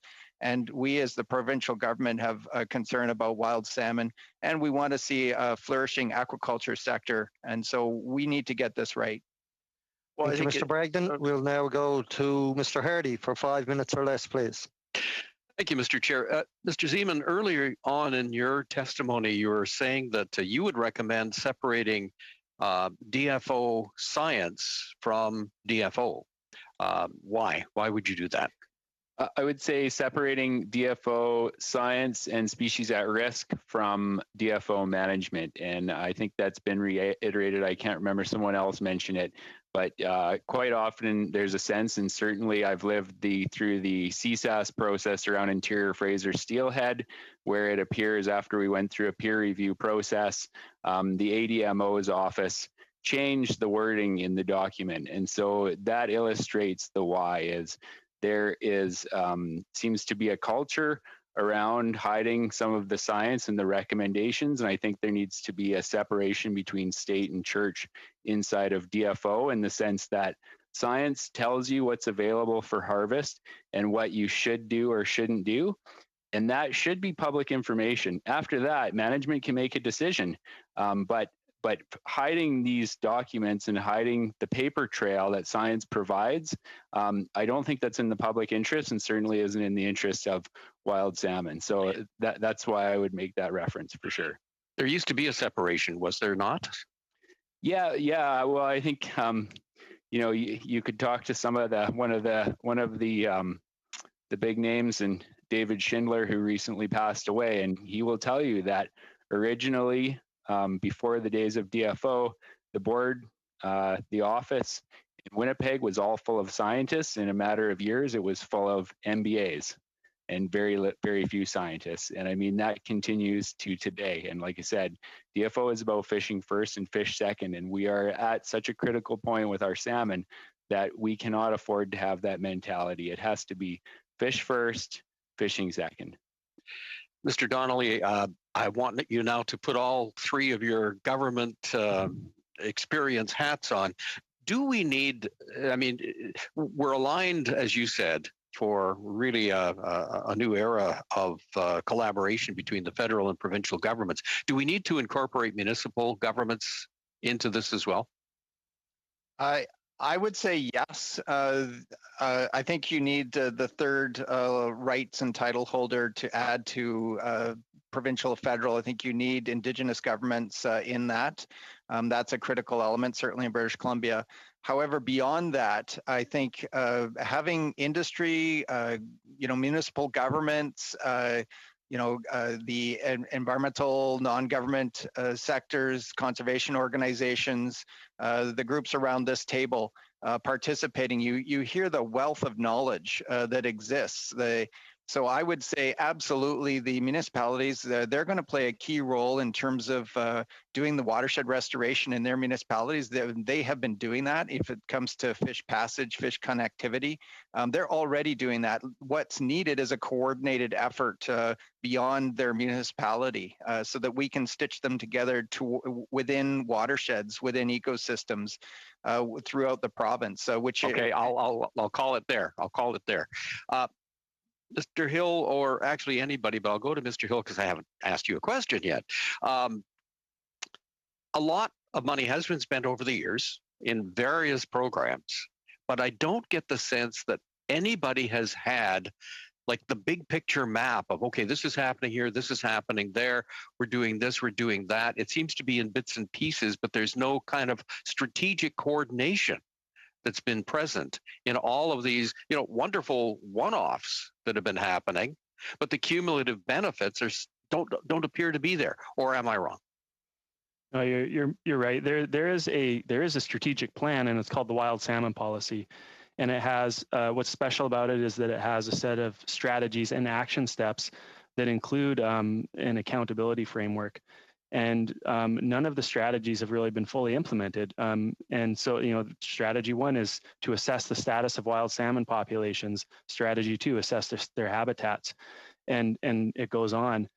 And so I think actually implementing the wild salmon policy more or less as it was written would get us most of the way we need to go. And and Justice Cohen saw the value in it and recommended it.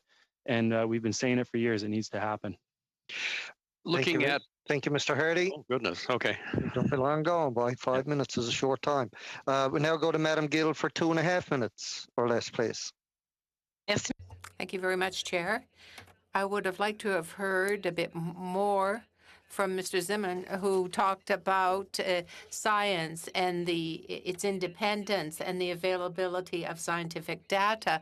So with respect to budgets and the budget, rather, and also non-budgetary measures, can you frame that in terms of science? Yes, Madam Gill, thank you for the question. I think this is important. I maybe should have said this up front. I've been working on some graduate research for the last, 7 years around funding for natural resource management. So this is very germane. And in terms of the role of science, if you want good policy and good science, you put scientists in charge of those research questions.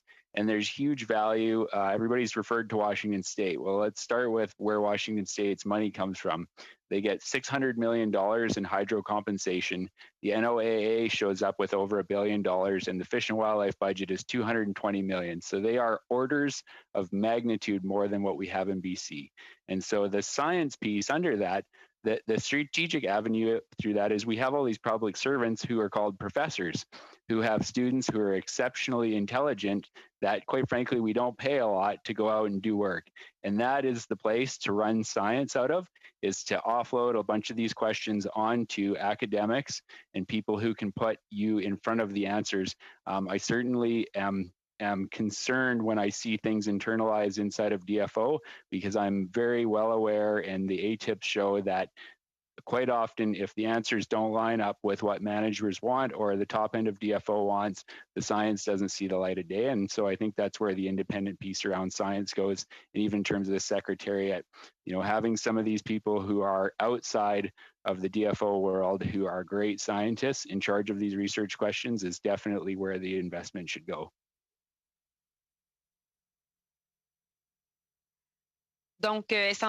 So essentially, it's in research, and you also have mentioned professors and graduate students. That would be the direction that should be taken, universities and academics. Yeah, we have some of the top researchers in the world in British Columbia here that love salmon and have an affinity for it. And if the federal government was to invest in a chair and to throw money at a chair at a university or a couple of universities, I think you would see huge return on investment through those kind of, yeah. Thank you, Madam Gill. That was my following question, to know whether or not there could be a chair that could be established specifically for the Pacific salmon. But one last general question with respect to next year. Already? That's... Zeman finished. We'll now go to Mr. Johns for 2.5 minutes, please. Thank you, Mr. Chair. And again, thank you to all of the witnesses for the important work that you're doing in advocating for wild salmon. Mr. Wang, we saw $20 million in the budget for transition and planning around open net salmon farming. Does this give you confidence seeing $20 million, hearing the government pivot? Well, we don't know which one it is, whether it's a plan by 2025 or moving away from open net salmon farming by 2025, which is our election campaign promise. Do you have confidence that the government's going to meet their 2025 plan and commitment, and which commitment? Well, confidence is a strong word, Mr. Johns. I don't think I would choose that one. I'd say hope. I think it's a good signal. I think it is a complicated issue, as others have spoken to. The communities and the people affected are very important in terms of the transition. But underpinning it all, and the thing that we know about in terms of Pacific salmon, it's vitally important that it happens. And this isn't a quarrel with the industry per se. It's a concern about the risk and impact to wild salmon. And so for us, that's the priority. And if these funds are to support that transition, then it would get our vote. Thank you, Mr. Finn. I think on behalf of all of us, and this isn't partisan, I think everyone's glad to see you in this role. So again, congratulations on behalf of salmon. This is great to see you there. In terms of the question I just asked Mr. Wang, what kind of supports do you see needed in terms of moving away from open net salmon farming? We saw Discovery Islands. The workers are wondering what's going to happen next. The communities are wondering what's happening next. There's companies that want to move to land-based salmon farming. What kind of investment, what kind of resources are necessary, and how do you see this proceeding in relation with the federal government and their role? Thanks for your kind words, Mr. Johnson. Also, your question is bang on. I think that what's needed is a signal from the federal government on clarity. What are we transitioning to? Industry has that question. I think that is what's next and needs to be answered. One thing industry and I know municipalities and most enjoy is certainty. They want to know what are the rules and how do we play within them. So that is, I think, one thing that the government can clarify is what exactly is the vision, what is the process, and how can we engage. And certainly there has been a point to the province to say that where we did actually do a good process in the Broughton Archipelago, and that's something that's pointed to as I'll say I've heard the gold standard, but I think that we should at least achieve that, if not a greater standard of involvement and clarity. But that comes from a willingness to all commit to working together. Thank you, Mr. Johns. We'll now go to Mr. Arnold for 5 minutes or less, please. Thank you, Mr. Chair. I want to start out with Mr. Zeman and Mr. Haskell. Actually, I'll direct a question to them. The BC Salmon Restoration and Innovation Fund, the government has added resources to this fund, and it's not even paid out the funds that it had in recent years, and valuable proposals were rejected at the same time. At the July 23rd, 2020 meeting, Mr. Zeman told the committee that in the first year of the BC SRIF, and I'll quote, there were actually applications from First Nations to transition to more selective methods, and those applications were turned down, end quote. We've heard repeatedly that non-selective fishing is hurting at-risk stocks of salmon. Then we heard that proposals from Indigenous communities wanting to move to selective fishing methods were rejected by BC SRIF. First, Mr. Zeman, and then Mr. Haskell, how do we ensure that the funds provided for the BC SRIF actually make it to the projects on the ground and get the resources to achieve the results? That's a great question, and I do have a running spreadsheet, and we certainly in the world of salmon conservation talk about SHRIF and kind of some very missed opportunities in terms of funding. I guess how do we get there? We have Mr. Donnelly on the line, and I'm hoping that he can help straighten that process out a little bit. But you know, we're talking, you know, we can talk, we've been talking about money, and that's my background is in business. Again, this is return on investment. And so we need to have it in our minds that these things we're going to fund are going to make more fish. I think that's the overarching priority. And so when I hear Salmon Restoration Innovation Fund, and I see that 600,000 is going to Canadian groundfish research, I question who's running this ship, and is it really about salmon? And so there are definitely some examples where it's very clear that the agency, i.e. DFO, had interests that it wanted funded through this fund that were non-salmon related. So, you know, I would lean on my colleagues here, and certainly on Mr. Donnelly, to help straighten that out, to make sure there's a line of sight, and also that when the technical review happens on Salmon Restoration Innovation Fund applications, that the peer review or the technical review process is not overturned at a later date by someone making decisions. Mr. Haskell? Yeah, yes, I'm in somewhat agreement there with Mrs. Siemens, because looking at the breakdown of projects that actually have been funded, a lot of them are focused right on in the lower mainland kind of area, southern half of BC. There was a few proposals that were sent in from Upper Fraser Nations that were declined for various reasons, but we just at the time we didn't know the approval process, and having a clear approval process would really make things more transparent and make people realize what it takes to really approve these projects. Another opinion is kind of my own personal kind of thing, is because of the announcement of that you know, they want things that have a lot of publicity, projects that have a lot of publicity and pictures and showing this is what we're doing with our money. You know, I think that's always important, but I think just looking at just having a wider lens on who's approving these projects would really help the process. Like, Thank you. Yeah. Yeah, thank you. Again, Mr. Haskell, when you appeared earlier on this study in July of 2020, you touched on the implementation of the Fraser Salmon Collaborative Management Agreement. Can you provide us an update on where the implementation is at, and whether the annual work plans are in place for the coming year? That's perfect timing for that question, because we have developed this Fraser Salmon Management Board and the Joint Technical Committee that are going to do the bulk of the hands-on work, and the Fraser Salmon Management Board is made up of both DFO and Fraser and First Nations members. It's kind of stalled at the moment in terms of, because of funding. We developed this, and we had a 3-year plan to transition from the original group, which was FRAFS, into the Fraser Salmon Management Council, and the funding that we propose and we need to get this board to do this important work really has not flowed from the DFO end. We've basically been stuck with the same amount of funding to do 3 times the amount of work in this next year, and that's okay, kind of where we're at the stall in. Thank you. I know I've only got a few seconds left, and I want to fit this piece in.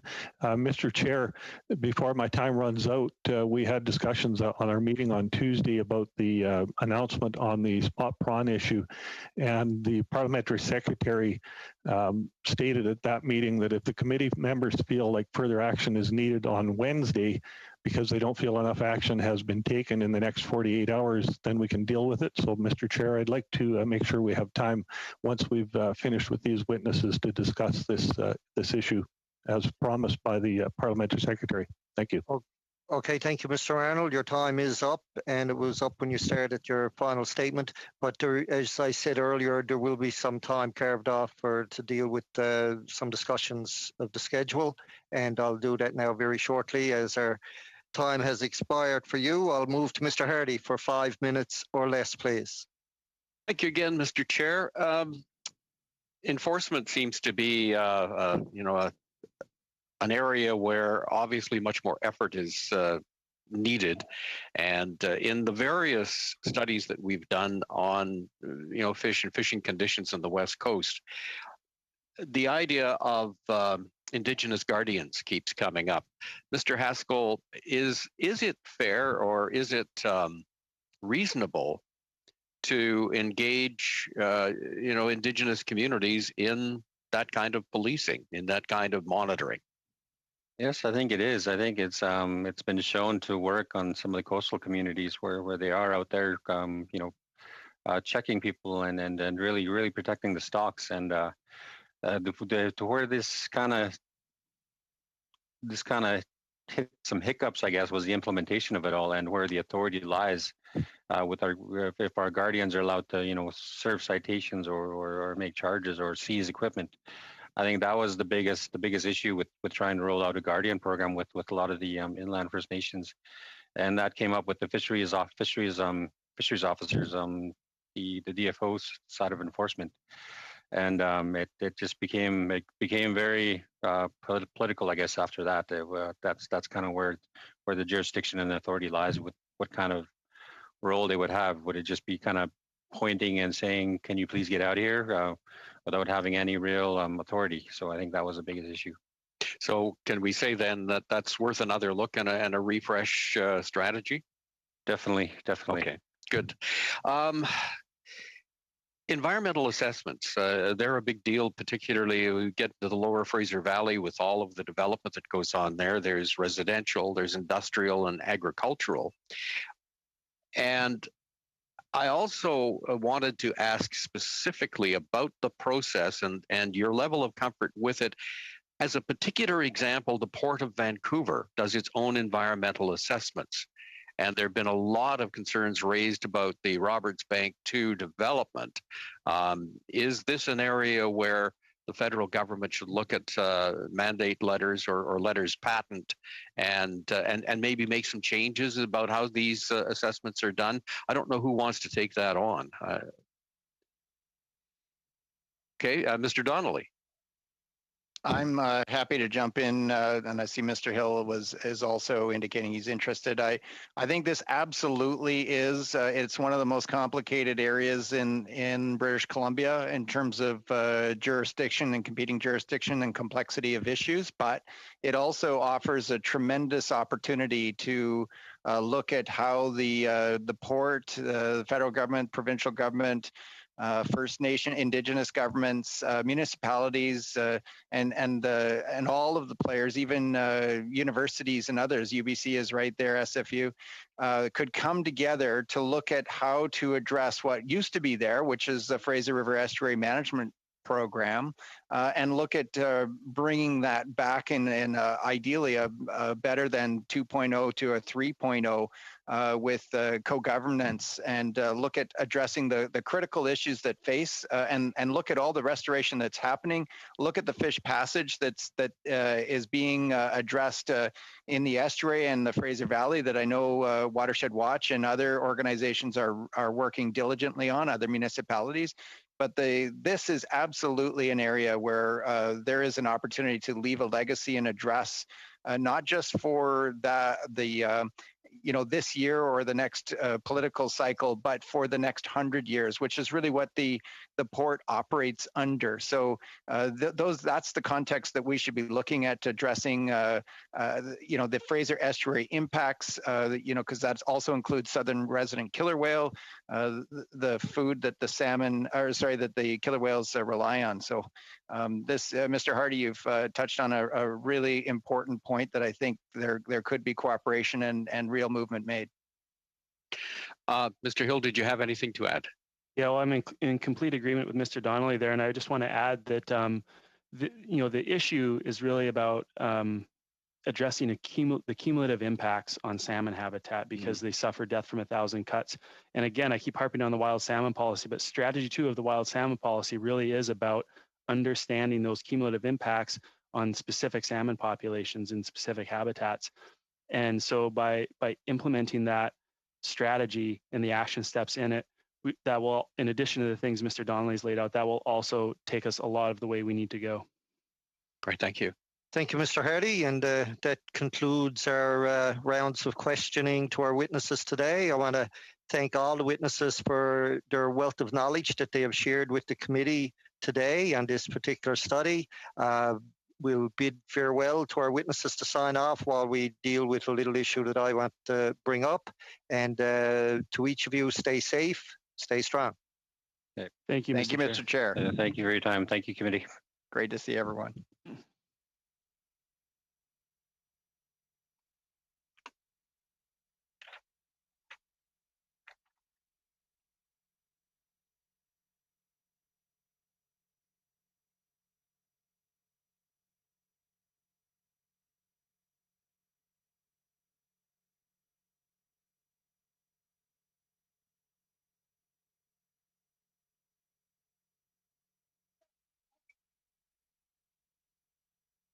Okay, I believe witnesses have signed out. I just wanted to bring up an issue, I guess, with regards to our upcoming meetings and requests for any witnesses on the particular salmon study. We did invite the minister to appear again to the committee in relation to this study, and the clerk has informed me that the minister would be available only after the constituency week in May. And so it leaves time very tight then after that. I've got two proposals that I'd like to put forward, and the committee can decide which one of them or neither one they want to go with. Is up to the committee. Number one would be that we hear from the minister before we begin drafting instructions, which would surely result in our inability to table a report on salmon before the end of the session. So if we hear from the minister before the drafting instructions, we won't get this report tabled. Or we can hear from the minister after the break week and proceed with the drafting instructions and set a deadline for recommendations on the salmon study as planned. So I see Mr. Bragdon, you have your hand up. Thank you, Mr. Chair. And I would just say, look, I think we can proceed with the drafting instructions prior to the minister appearing before the committee again, so that the analysts can get underway with the drafting. And then obviously the questions that may come to the minister may not just be exclusively to the Pacific salmon study. It may be pertaining to other issues as well. So we're fine with it being after the drafting instructions. No, and I thought that would be the safest way, but again, it's up to the committee. Mr. Morrissey, you had your hand up. Thank you, Chair. I just had a question. I had submitted a list of names. It was 4 or 5 on the salmon study. Do we know where those went to? Okay, I'll have to ask the clerk. They were submitted to the clerk. Question. Yes, I would just like to know if they're going to be called and they're available to appear at short notice. I see. Okay. Tina? Yes, Mr. Chair. I am working on Monday's meeting scheduled for salmon, okay. And I pulled selected witnesses from the lists that were provided with the analysts, and I have reached out to some of the witnesses on that list. Yes, okay. Thank you for that very much. Thanks, Chair. And I agree with Mr. Bragg and the others. This is the most practical solution to having this study tabled in the House before the House adjourns in the latter part of June, and hearing from the minister at the same time. Okay, thank you, Mr. Morrissey. Mr. Johns, you have your hand up. Yeah, first, I absolutely support Mr. Bragdon's plan. We need to get this study in. Just another addition around witnesses. I know this committee has been great at in some flexibility in terms of other studies. We added a name after the deadline that was really important to us, and hoping that that person will be able to appear as well. All right, thank you, Mr. Johns. Mel, you got your hand up. Is it on this salmon study issue? Okay, go ahead. Find the mute button. Yes, it's on the study. I heard the clerk mention that she is lining up witnesses for Monday. Could the clerk distribute that list as soon as possible, please? And I agree with Mr. Bragdon that we should proceed with drafting instructions and see the minister at a later date. Okay, and Tina is nodding her head to that suggestion. I'm seeing thumbs up from other members. So I'll take that now that the clerk knows what schedule we want to stick to as we're going forward. And I guess, Mr. Arnold, you wanted to speak to something on the spotted prawn. Yes, I just wanted to make sure this was fit in today. The parliamentary secretary, I quoted what he had said. I believe Mr. Bragdon has comments on this, so I will let him go first. Okay, Mr. Bragdon.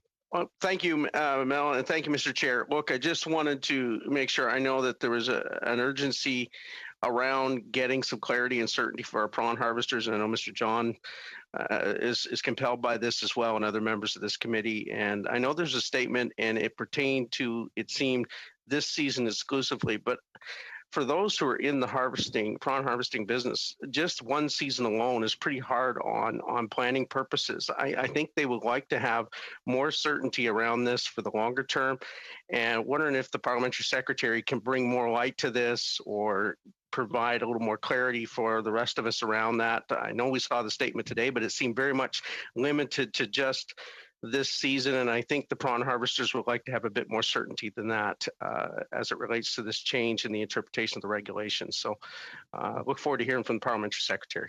Okay, I understand your concerns, Mr. Bragdon, and I will let Mr. Beach respond. But my understanding of it was that we would get some certainty that nothing would change for this upcoming season, because they really don't have the time to really adapt to the change.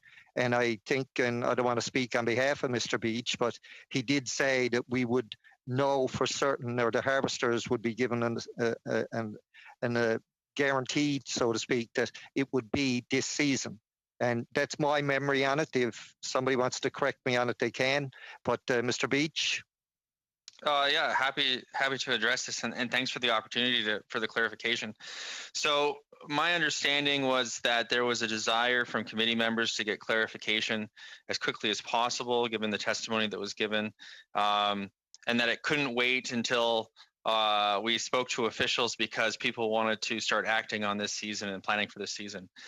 So we were able to provide that clarification in less than 12 hours with the release going out at 10:30 in the morning on May the 4th.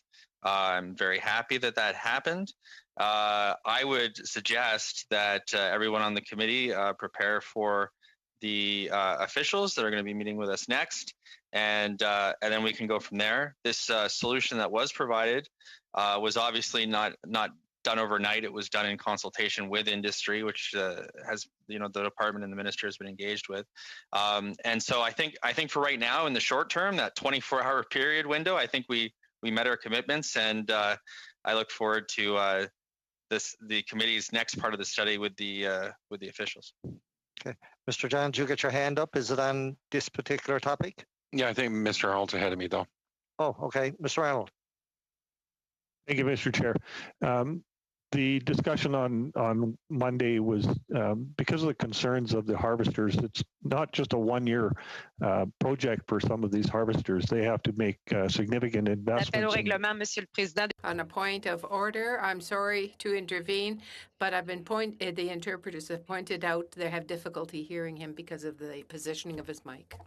Mr. Arnold, move your mic up to your I've moved it up. I hope that's better. I'm getting a nod from the clerk. So thank you, Mr. Chair. I'll start over for Madam Gill. On Monday, the discussion was because these harvesters need certainty. They're making significant investments in their vessels, tens to hundreds of thousands of dollars for freezers, and that equipment isn't just a one-year process or a one-year investment for them. They also need to line up suppliers for their products, the tubs if they're using them. All of those pieces come into play on this. They're looking for long-term certainty, and they were looking for an indefinite or a permanent reversal on this reinterpretation. That was what we'd hoped to see back from the minister, and the commitment was the committee would discuss it further if we weren't happy with it. And we've heard from the stakeholders that the statement put out by the minister and the parliamentary secretary were just more of the same. It's a status quo for this year, no commitment after that time, And that's not what these stakeholders need. We saw heads nodding around this committee from members on all parties, realizing that this reinterpretation was impacting the harvesters and the communities that they support. And it needed an immediate action. And all we saw was a restatement of the position that is not going to be enforced this year. Nothing beyond that. That's not what the harvesters and the Canadians are looking for. So that is why I think we need to see a stronger statement or a stronger position and a longer term position from the minister on this reinterpretation. Either the regulation needs to be changed, because from what I see, it is in the wording of the regulation, and enforcement staff are expected to enforce the regulations as written. The minister has the power to change those regulations. So we need to know why the reinterpretation was implemented and why it cannot be reversed. Why is the minister dragging her feet on this? Thank you. Okay, thank you, Mr. Arnold. Mr. Johns, you had your hand up. Well, I agree. It's not very often that we all agree, on one thing, and this is something we all agree on. The whole coast thinks this is an injustice to these fishers and their way of life, and something they've been doing for over 50 years. Yesterday's announcement wasn't good enough. I mean, relief for one season, they're still going out fishing worried about their future. This is unnecessary. And, we were expecting a much more bold statement. One thing, we are all unified on Monday on our committee, joining coastal British Columbians on this issue. And I know, Mr. Hardy, and I really appreciate you on this committee, you wanted to hear from DFO regardless. I actually don't. I actually hope that they pull back on this, kill this thing right now, like in the next couple of days. Tell the fishers that they can do what they've been doing for 50 years and keep managing this good fishery. And let's use that extra study for salmon, or something that we need to continue to get done before the House adjourns in June. That would be the better use of our time and of taxpayers' money, and everybody in the best interest of everyone. And these fishers are reeling from COVID. They are reeling right now from last year and this year, and the price is impacting them. It's the last thing they need to add to their plate right now. Okay, before I go to the next person with their hand up, I will note that our time for the committee has expired. If we want to continue beyond this point, I'll need unanimous consent. Yep. Okay, I'm hearing thumbs up. Okay, we'll now go to Mr. Bragdon. Thank you, Mr. Chair. And I just want to echo what Mr. Johns just said and what Mr. Arnold had said. Look, we heard very emphatically and clearly from the harvesters. The prawn harvesters were very, very clear. This isn't just for this summer. They need certainty. And with COVID and what has happened, there is enough uncertainty out there for a lot of our harvesters and a lot of our working people. If we can do something, and we know who can do something, if the minister can do this right away and get this cleared up expeditiously as quickly as possible, we will have gone a long ways in helping these fish harvesters sleep a bit better at night and solving a problem that's within the power of the government to solve quickly, rather than further delays, more examinations, further testimony. We don't need that. We're all in agreement. This is just a matter of the minister making the decision and doing what's right for these harvesters. Thank you. Mr. Hardy. Well, I think that, we need to make evidence-based decisions. Until I hear what the DFO's rationale was for this sudden change, I'm not prepared to just say, well, it was all wrong and let it go. Now, 99% of me says it was a bad decision done in a very poor way. And I hope that, when we spend one more session, get the DFO in and get their rationale and, pardon the expression, send them away with their tail between their legs, then that'll do it. So the certainty that the harvesters need will come soon enough. One more session with the DFO, hear what they have to say, is not going to make a huge difference in the long run in terms of providing the certainty that they need, but it may give us what we need to say with no uncertain terms that the change that they're proposing shouldn't go forward. Period. That's where I've landed so far, but I need to hear from them. We need to make sure that we know all of the angles, because we've heard from one group that has a lot of self-interest, as they have the right to do. Let's hear from the other one before we really come down and kind of follow our nose and our intuition on this. Mr. Arnold, again. Thank you, Mr. Chair. These harvesters are set to go out on the water within the next few days. Their livelihoods, their investments are at stake. Surely the minister can make a stronger, take stronger action than what she's done on this, than just repeat what's already been said, that they're not going to enforce it this year. And the key piece here is this year. There's no certainty there. As I said, the vessels, the equipment on these vessels, and the infrastructure to support them it's a multi-year investment and a multi-year process. These harvesters need certainty as soon as possible. Once they hit the water, they're busy people. They don't have time to follow what's happening at committee or when the witnesses appear if they're out on the water. They have to rely on what happens when, once they hit shore again, or what they hear on the airwaves. They need some certainty before they hit the water this year, and the minister has the authority to do that. Why won't she? Mr. Morrissey. Mr. Chair, I believe my colleague, Mr. Batiste, had his hand up before mine. Oh, I'm sorry. Mr. Batiste. Yes, to Mel's point, I think the certainty that the fishermen needed was given by the minister addressing this year's concern.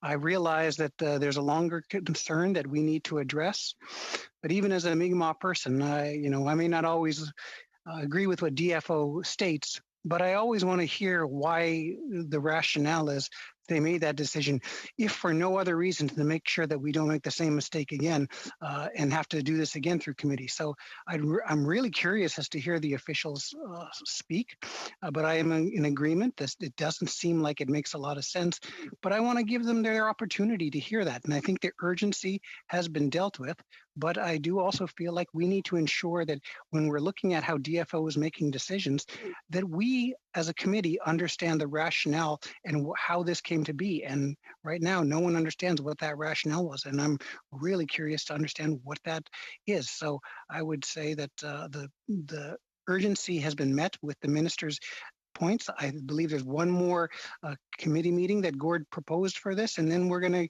make our recommendations. And I think we're all on the same page as of right now what those recommendations are, but we should really listen to hear our officials out, if for no other reason besides to make sure that we don't make the same mistakes again. Mr. Morrissey. Mr. Chair, just a clarification. I have another meeting that I'm moving to. So what's our timeline here? Do we need consensus to continue on? I can't hear you. We have about 5 more minutes. Okay. And what happens at 5, Chair? If there's no other comments, we can adjourn now. Well, I see Mr. Jans has his hand up. I'll go to Mr. Jans. I think we've made our point here, both Mr. Arnold, myself, Mr. Bragdon, that the minister, that isn't good enough, that we are expecting a lot more. So are the fishers and the coastal communities that rely on this fishery, that the minister would be listening to their testimony and our concerns. But I don't think that we should, continue the conversation at this point. I think the point's clear. I think Mr. Beach can take that back to the minister, our feelings, and share that with the minister. But we're not satisfied with that statement. It didn't do the trick. Is that if that was what the government was thinking? It's not appeasing people. Okay, thank you for that, Mr. Jans, and I'm sure Mr. Beach heard you loud and clear, as good as well as I did. So on that note, no further hands up. Meeting adjourned. Thank you, everyone.